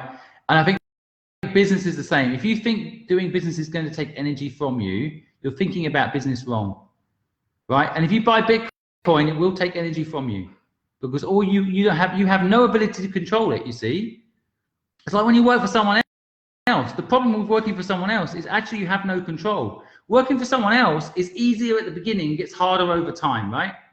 Working for yourself is harder at the beginning and gets easier over time, right? So but people don't want to do the hard thing first. They want to do the easy thing first, and that's the mistake they make. But you know, they must pay. Yeah, but pain can be good. I like pain in the gym. I like the pain of experience that broadens my mind, right? I love trolls. That is pain. I learn, right? I love having a cash flow problem. My brain wakes up. How am I going to solve it? Yeah. So, do you think pain is something good? I think pain is something that you need to show that you're alive. Otherwise, you become numb, right? It's like not having love in your life. I mean, love. Like I've got a 3-year-old, right? It is the hardest thing I've ever experienced, having unconditional love, and I mean hard in both a positive and negative way. You know, like it is all consuming. It is incredibly intense, and I'm tired. But I wouldn't have it any other way. So you know, if anyone's had kids, they'll know if they're listening to this, they know what I mean, and that's what it's like being an entrepreneur. It sounds like pain. It sounds like sacrifice. It sounds like like it's difficult. But when you're in it, it makes you feel alive. This is something the community must learn from you. Yeah, I think some communities have it. Some of the community just will not accept it because they're just focused on making money. They're not understanding that it's not about buying Bitcoin and making money. You can do that. It's about experience. I'm sure. Life is about experience, not about sitting on a couch hoping to make money. I'm sitting on the couch, so you are not talking about me, right? No, I'm also sitting on a comfortable chair. So, but it's a metaphor, right? It's not a reality. It's a metaphor for the concept that if you want to be a fantastic basketball player, you can't do it from the sidelines, right? You have to train. Even the best, most talented basketball players are training 15 hours a day, and so you need to be on the court. My last questions for you is, why did you start this business? How did you find the idea to help 1 million people, 1 million person? Yeah, it was a step-by-step process. Initially, I read a story in the Financial Times about how 1 million people in the UK alone will be out of work because of coronavirus, right? Just in the UK, right? My platform is global, right? I help anybody in the world, not just people in the UK, anybody. But when I read that number, I thought to myself, we're going to lose a generation here if we're not careful. And so, and AI is a whole different thing. And AI, it's not just coronavirus. We've got, AI is coming. You're going to have 3 million truck drivers out of work, right? Cars are going to drive themselves. So taxi drivers are going to be out of work, right? We've got a whole technology change coming in the next 15 years. And so I felt that I need to do something. So the first thing I thought to myself is, what can I do? Well, I know business. So why don't I start sharing what I know, right? And then I thought, I know a lot of really successful people. Why don't I interview them and get their knowledge downloaded into what I call mentorship at scale, right? And so it just started off that way. I just get information for free. There's so many courses out there that are tricking people, pretending to teach them entrepreneurship, that are charging a fortune and do nothing. And I thought to myself, what's missing is an aggregator of content, of useful content, right? That can teach people. You don't need to go and spend $300,000 at business school to learn business. You just speak to entrepreneurs that know it, or go work with an entrepreneur that knows it, or start and get a mentor. And we are happy to share with other people. Exactly. That's the other thing. You see, entrepreneurs, as a general rule, we've all had highs and lows. I don't care who you are. Elon Musk, doesn't matter. We've all had it. So if you ask an entrepreneur, they will help you. But a lot of people don't know what question to ask. We said this earlier. And they don't know who to ask, right? So, but actually, that's why I think with the group that you have and community I'm building, you can engage with people and help. And entrepreneurs will help you, but people need to put themselves out there and have no agenda. And so I think what makes my system different is I have no agenda, right? Most people have an agenda. They're trying to sell something. And I think that if you can come into it, we said this at the very beginning, what is value? Value is giving something to someone that helps them. True value is helping them and not expecting anything in return. Free has value, right? Free has a tremendous amount of value. And a lot of people think free has no value and they miss a point. So anyway, I think it's definitely, for me, you asked me how I came about it. Like any entrepreneur, I think I started off with kind of one idea, which was I will get useful information to people that need it. And then it escalated. And now it's become this big animal. I see. You must explain me and the community what do you mean by we live digital? We are digital. We because you make us. I don't really understand exactly what do you mean. Okay, so we're living in the matrix. You mean? Well, we're living in a computer program. In a computer yeah. Okay. Program. Yes. All right. So this is the basic theory, okay? So you have to open up your mind a little bit on this, okay? So just hear me out. So I actually wrote about this in a blog about 10 years ago. I wrote a blog about this, and then 3 years after my blog came out, Elon Musk also talked about my theory, okay? So Elon Musk has talked about this as well, and this is the basic concept. You think what's happened technology-wise in the last 40 years? 40, 50 years ago, we were literally, we had ping pong, the game, right? A little round ball, and pong, pong, right? Think how far we have come since that moment. Think about what games look like now. Think about like Facebook. If I told you 20 years ago, right now, millions of people around you are posting up pictures, liking stuff, commenting. You have to have a special computer to access all of that. You think I was mad, right? 100%, yes. But that's what's happening. Right now, there's a whole universe floating around you, going past you. Pictures, comments, conversations.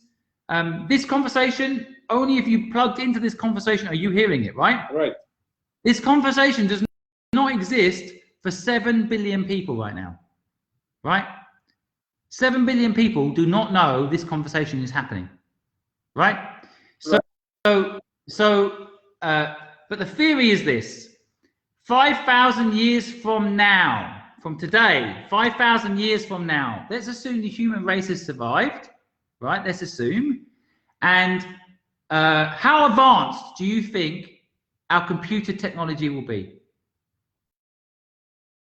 That's a very good question. Mind blowing, right? I've already seen virtual reality technology that I don't know if you've done the new Oculus, but if you stand on it on a platform, I feel like I'm falling off a building. Have you done it?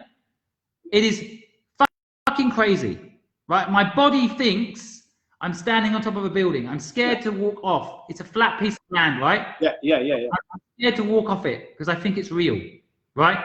Now, we've got that now. 5,000 years from now, do you think they haven't been able to create this?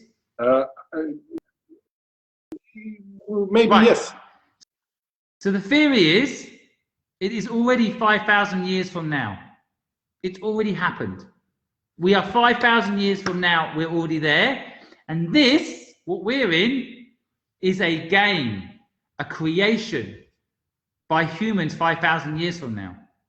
They're not living through us, but they have created environments like this one, a universe, a solar system, right? You think an ant on a beach can understand the solar system. Do you think humans on Earth can understand what's beyond the solar system? No. Exactly. So basically, there's kind of two kind of conclusions.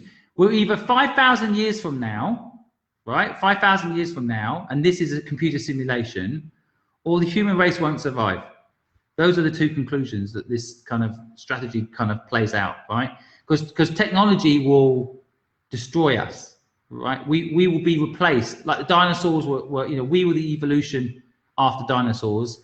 Then there will be another superhuman computer with AI that will probably eliminate us, right? Because we're literally a parasite, right? So we use up resources.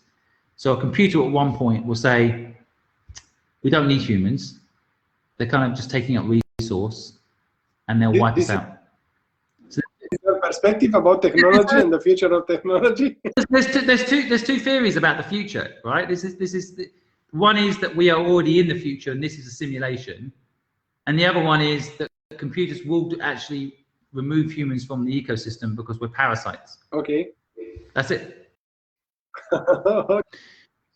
What I take from this theory is that, you know, I play Call of Duty. I don't know if you play any video games, right? Do you play video games?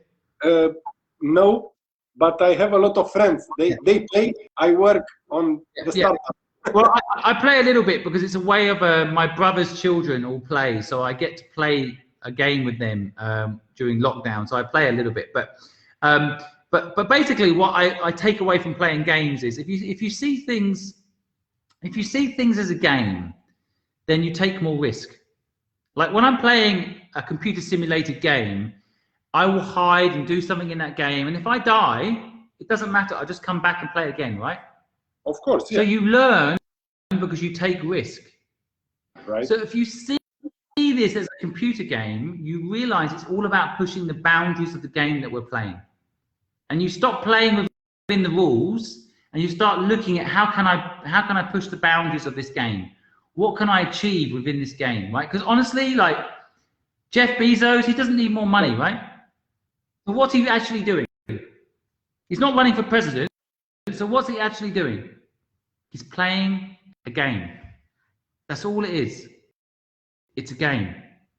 And actually, if you see life like that, it's actually much more simple than people give it credit for. Life is actually very simple, right? Life is a game. How people can, you know, this is my motto.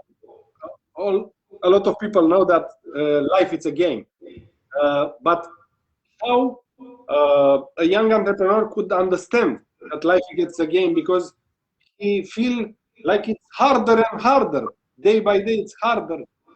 You know, a lot of problems, a lot of issues. He must learn about accountancy and about a lot of new technologies comes in, and he's not ready to understand this trend. And you know, he don't understand if it's good to invest in crypto, but he understands that there are some guys 20 kilometers from his home. They invest 10,000 pounds 2 years ago, and right now they are multimillionaires. And it's very hard for this person to believe you.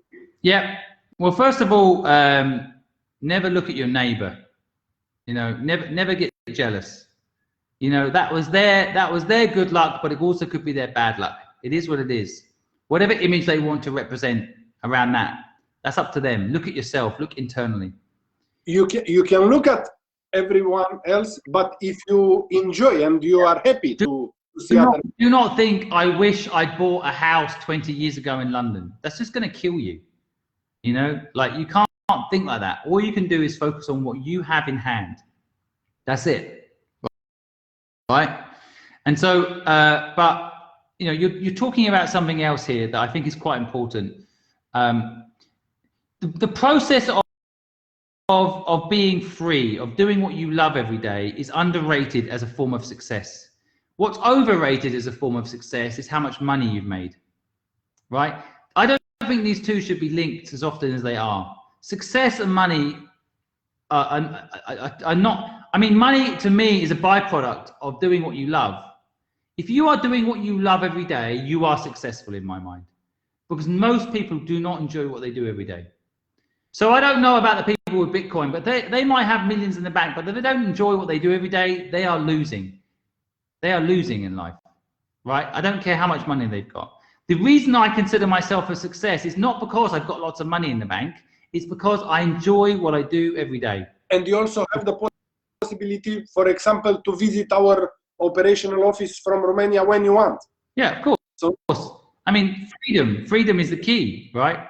Freedom to do what I want to do when I want to do it. But I've always been that way, even when I had no money.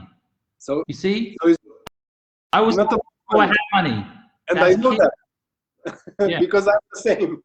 Yeah, and I think that's something that's what the community, if they don't feel happy right now, they need to stop chasing money and need to start focusing on what is going to fulfill them every day. And that's when entrepreneurship, in my mind, you know, really works. Because, you know, entrepreneurship isn't about, it should never have become about making lots of money.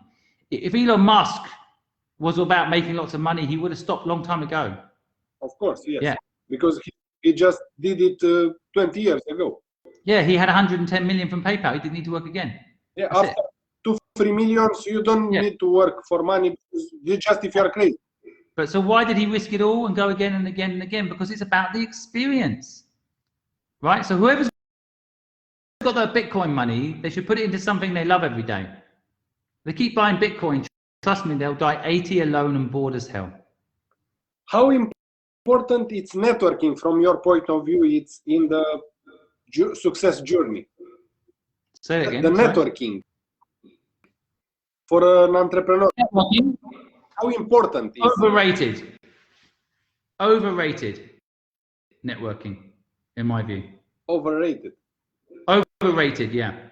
A lot of people will talk about, you know, I went to university and it was the network that was the best thing ever, right? They'll almost use it as a reason for going to university.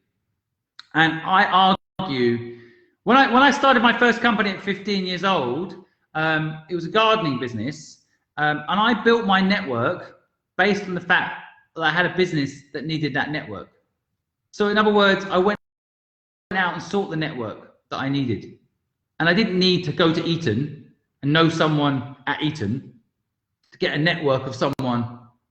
So in other words, business is quite simple. Whatever your business is, you then build a network to match. I know plenty of people that have a whole network of people they went to Eton with. It doesn't make any difference. You know, in fact, it can hinder them because they have to go to their mate and say, oh, you know, can you get me business? Instead of doing what I did, which is build a great company that wins the business on the merit of the company's ability to do the work, right? That is much stronger over time than me asking, hey, Alex, we're mates. Can you get me some work in your company? That does not work. Right? Long term, that does not work. That is corruption, actually. Right? What actually works in the real world, when you get out there in the world and you realize that university network is bullshit, it is about making friends. It is about being sincere, which you can do in the real world. And then it's about actually applying yourself to the network that you need based on the ability to do the job that you're saying you can from that network. Right? Right, yes. So, you know, if you said to me today, Simon, go build a network, I could build a network in 2 months, whatever sector. Okay, we're going to start a space program. Okay, within 2 months, I'll know everybody we need to know that can help us with that space program. Right? I don't need to have gone to Eton to know the person who works at NASA to do that. It's bullshit. All right. So yeah, overrated work. Overrated networking, but without networking, you cannot build anything, right? Okay, a network. A network. Okay, so there's a distinction here between what your business needs and having a network, right? Like I'm building a network now, and that's the reason I'm in your community. Your community is full of smart people, entrepreneurs, people that can help other entrepreneurs, people that need help from entrepreneurs. So I identify your community as a network that I need to be a part of based on what I'm doing today.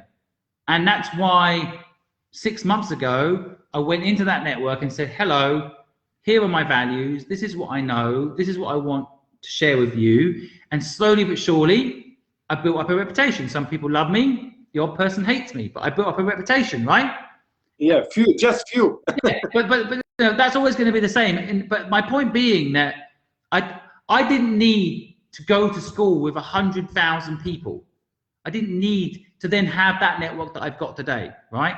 And we became friends because I was part of that network and you built that network, right? So now we're friends, right? But I didn't need to go to school with you for that to happen. We just needed to have the same morals, the same core beliefs, and the same ability to want to help each other, right? And there we go, network built, right?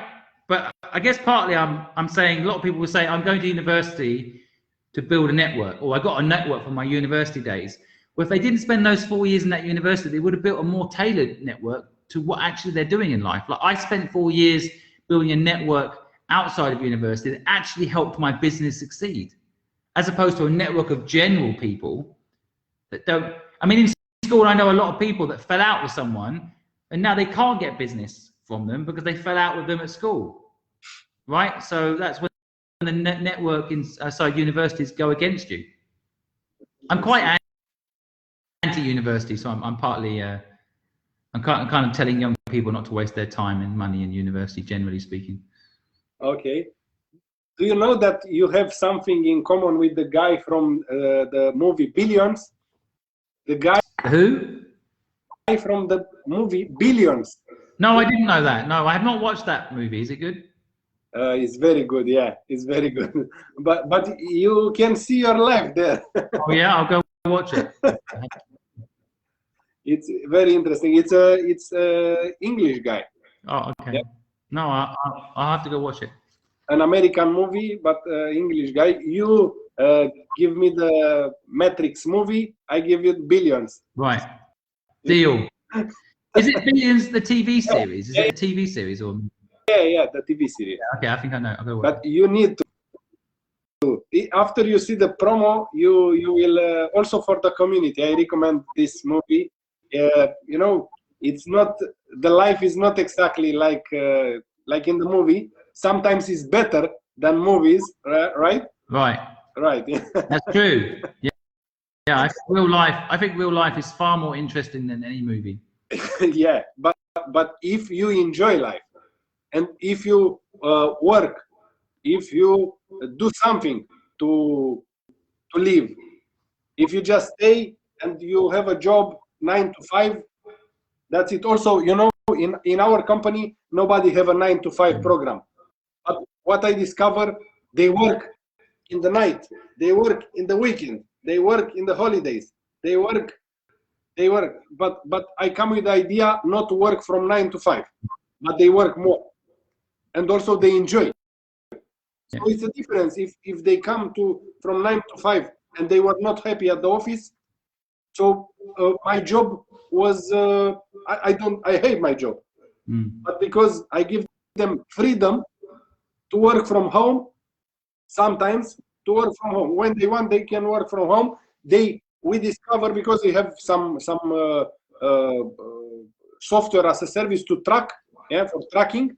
They work more and they work in the weekend, and they also are more happy. What do you think about working from home? I don't think it really matters.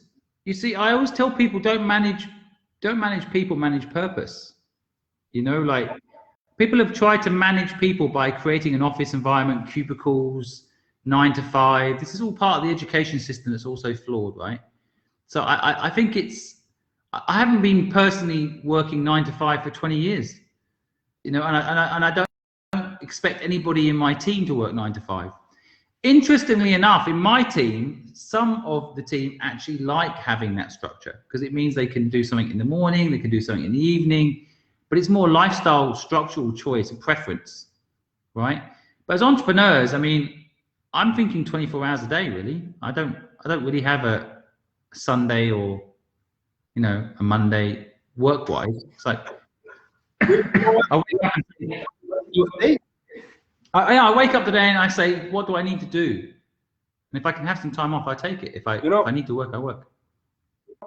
I was very happy for Talia because she really liked her job. Yes. Yeah. She does. And that means a lot to me. I like working with people who like working. I hate the idea that I'm pushing someone to do things. If someone's self-motivated, it makes your life so much more pleasurable as a leader. Because otherwise you need to push every time, every day. Yeah, you need to push, and when you will not have enough energy, they will stop, right? Totally. You know, one of my favorite movies is Braveheart. Have you seen that movie? Oh, you give me the second movie. I didn't see Matrix. So what is the name of this? Braveheart. Braveheart. This is a great movie. Mel Gibson. Great movie. But one of the reasons I love it is because they get behind Mel Gibson. You know, he doesn't motivate them to fight, right? He motivates them by leading and by having a purpose. He's not telling them to train. He's not telling them to work out to get fit. He's not telling them to, you know, suffer through the cold as they fight the English, right? It's about Scotland fighting England. And I love it because I'm English, but I back the Scottish. I believe English were wrong and the Scottish were, you know, mistreated. And I think, you know, but I like the movie from a management perspective. You watch it, you'll see what I mean. William Wallace, which is the character Mel Gibson plays, he's you know, he doesn't manage his army.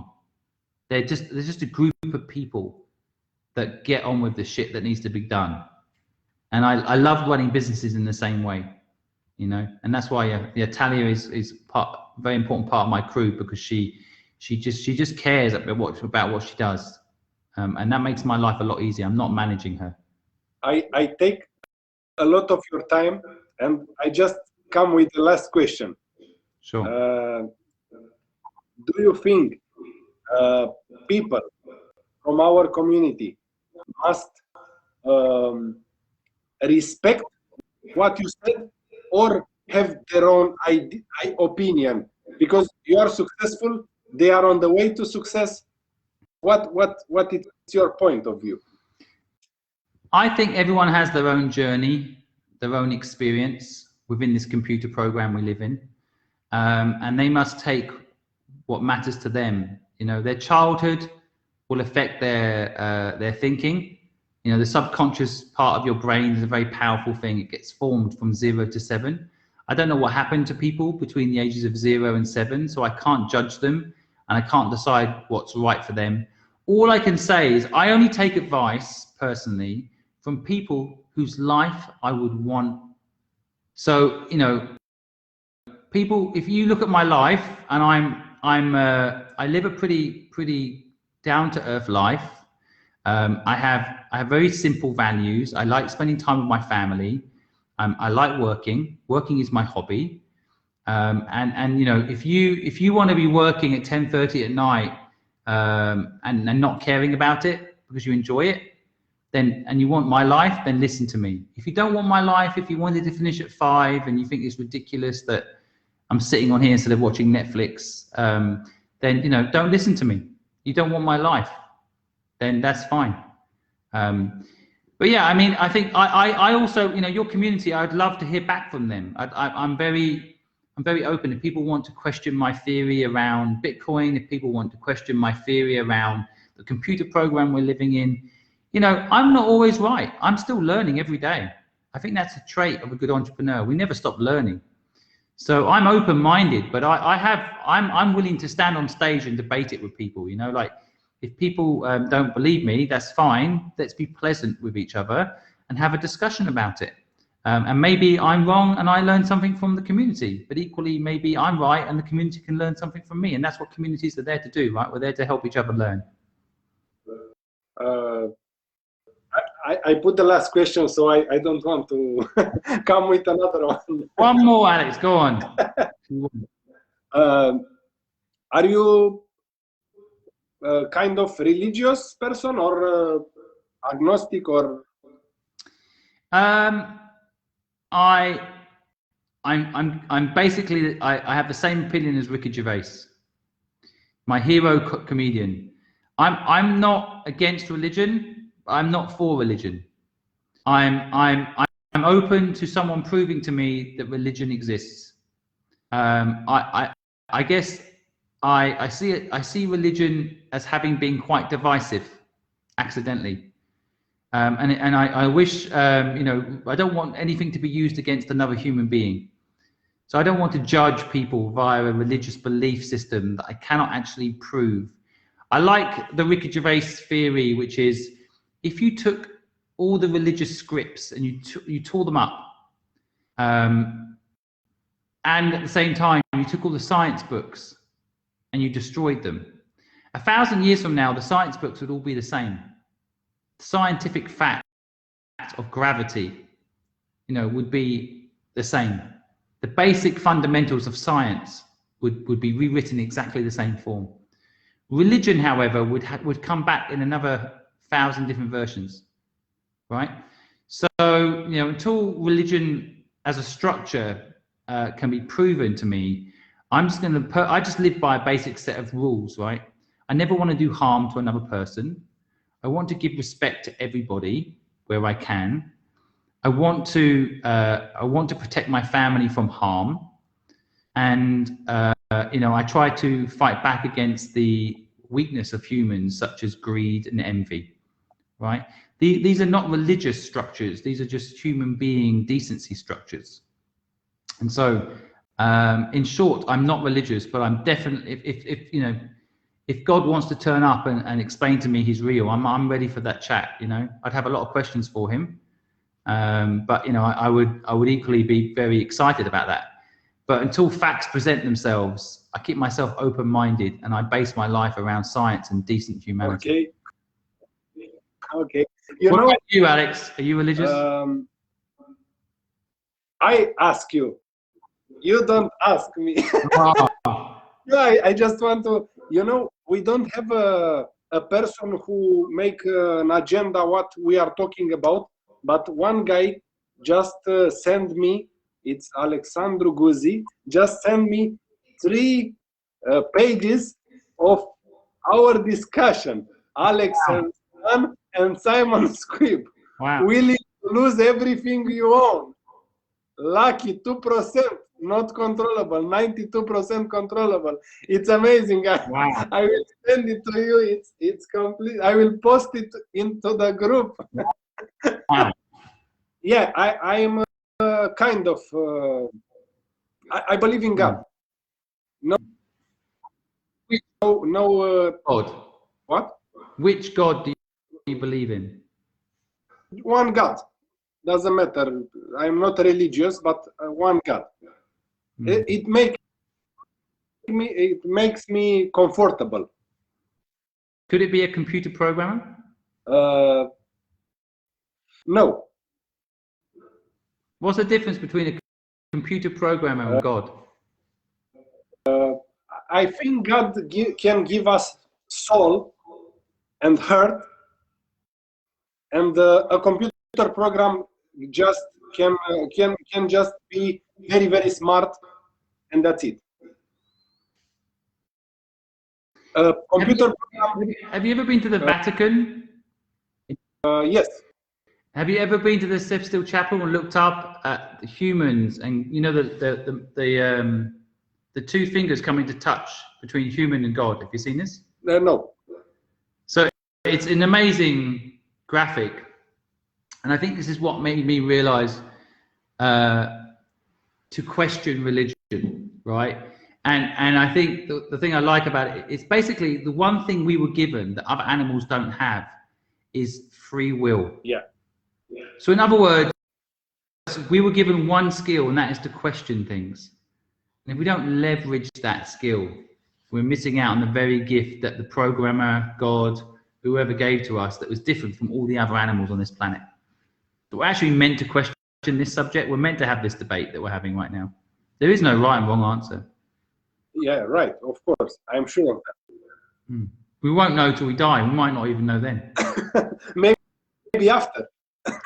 Yeah, maybe after, or you know, somewhere in between. Who knows? I will be your advisor in your company in the next life. Well, that would be amazing. I look forward to that. How will I know it's you? I will have the same name.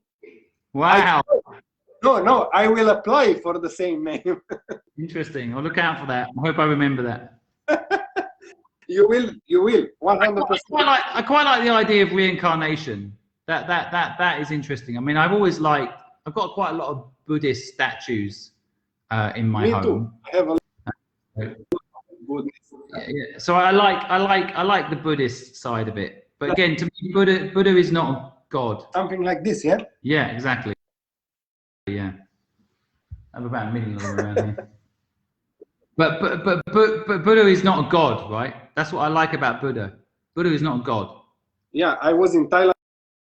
I know a little bit about their culture, their religion, but Buddhism is not a religion, right? No, I mean, exactly. But Buddhism is more about, you know, a human accepting their weaknesses and strengths, and you know, I guess looking internally, and you know. So I don't see. I actually have a lot of time for Buddhism just because it's based on a set of positive principles, and there's no judgment within the Buddhism realm. It's not you're bad and you're good. It's more philosophy, right? It's a mindset thing, you know, like being grateful and thinking positively and those sorts of vibes, as opposed to Christianity, Christianity is quite judgmental, right? Who's good and who's bad, you know, who's right and who's wrong. You know, if a baby dies at 6 months old, to go to heaven or hell, I mean, how can you?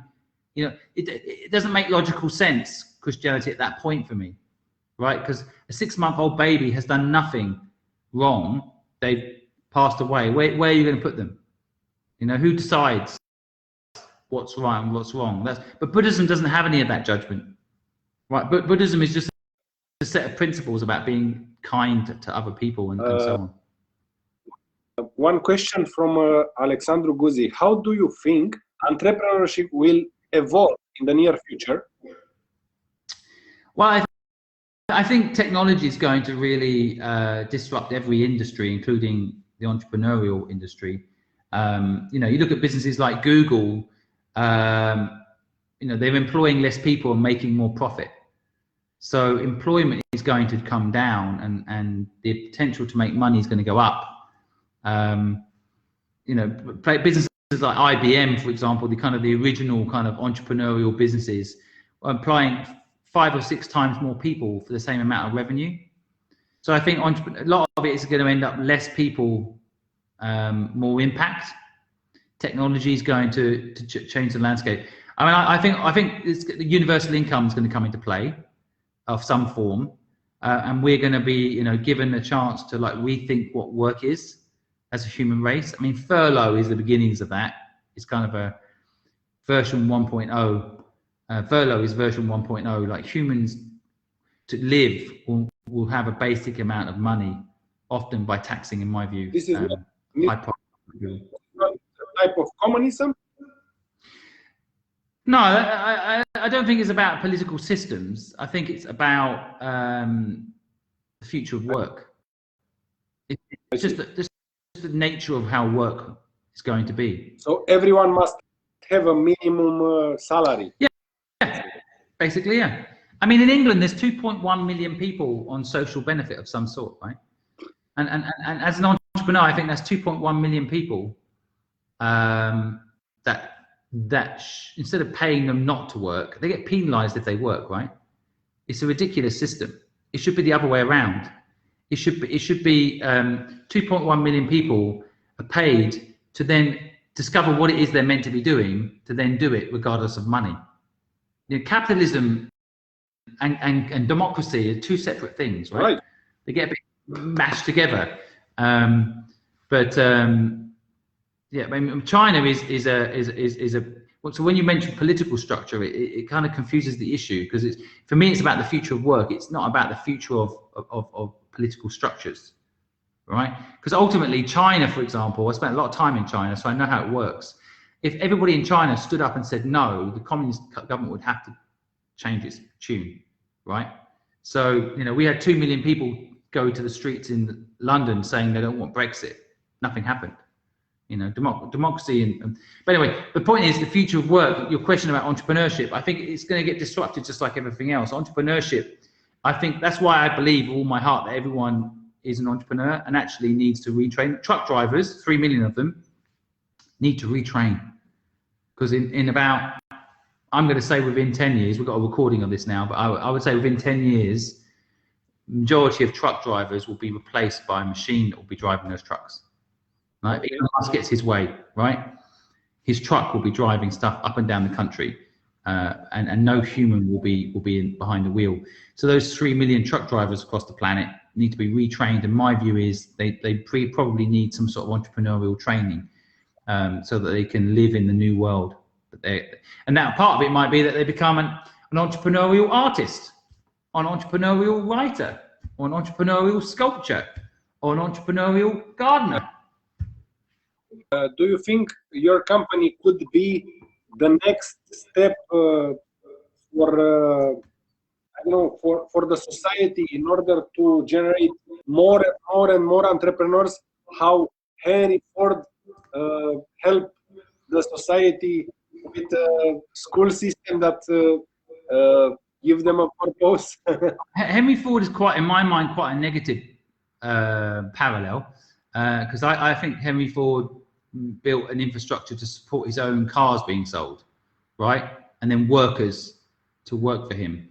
But it's interesting. I mean, part of me, I normally think big, but you know, with this sort of question, I want to kind of break it into something smaller.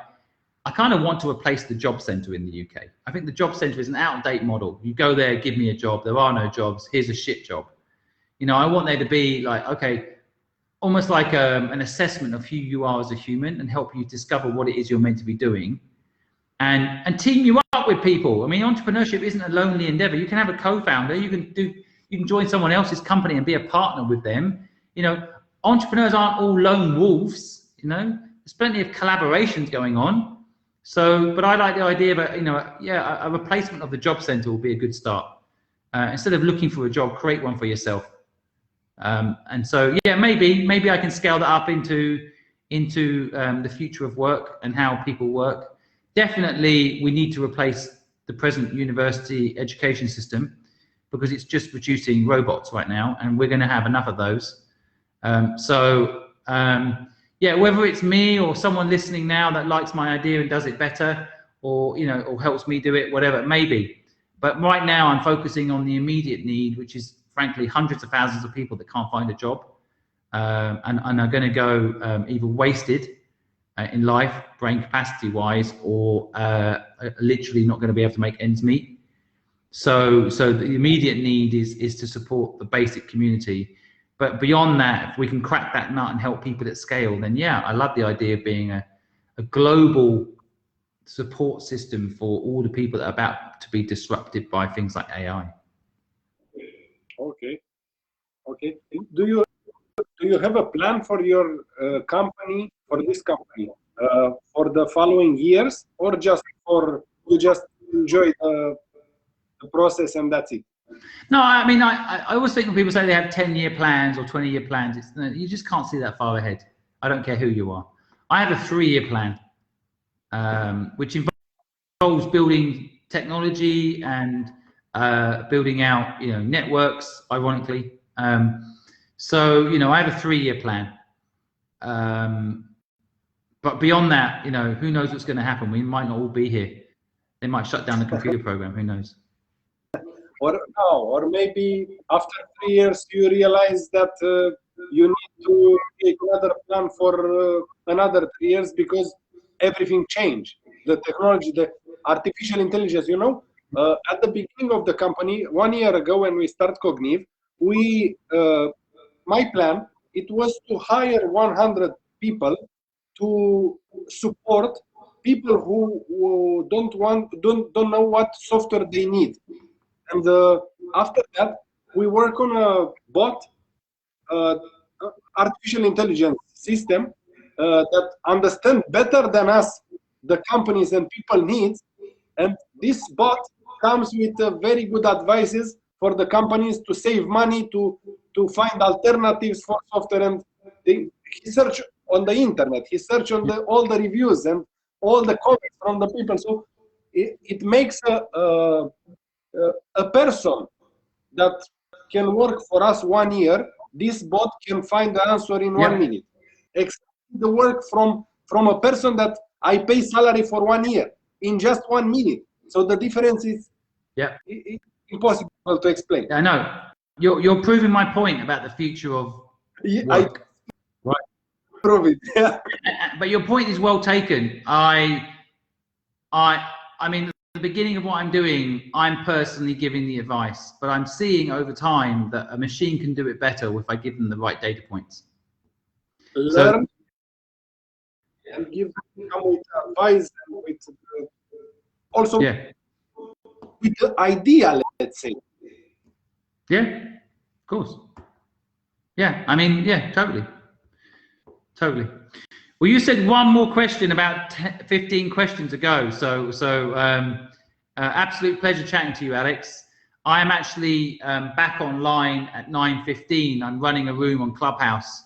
So we have a lot of people coming on in the morning. So maybe I'll see you on Clubhouse in the morning. It was a pleasure for me to have you here. Likewise, pleasure to chat to you, Alex. I enjoyed hanging out this evening. Thanks for having me. Thank you very much, Simon. Thank you. Bye for now.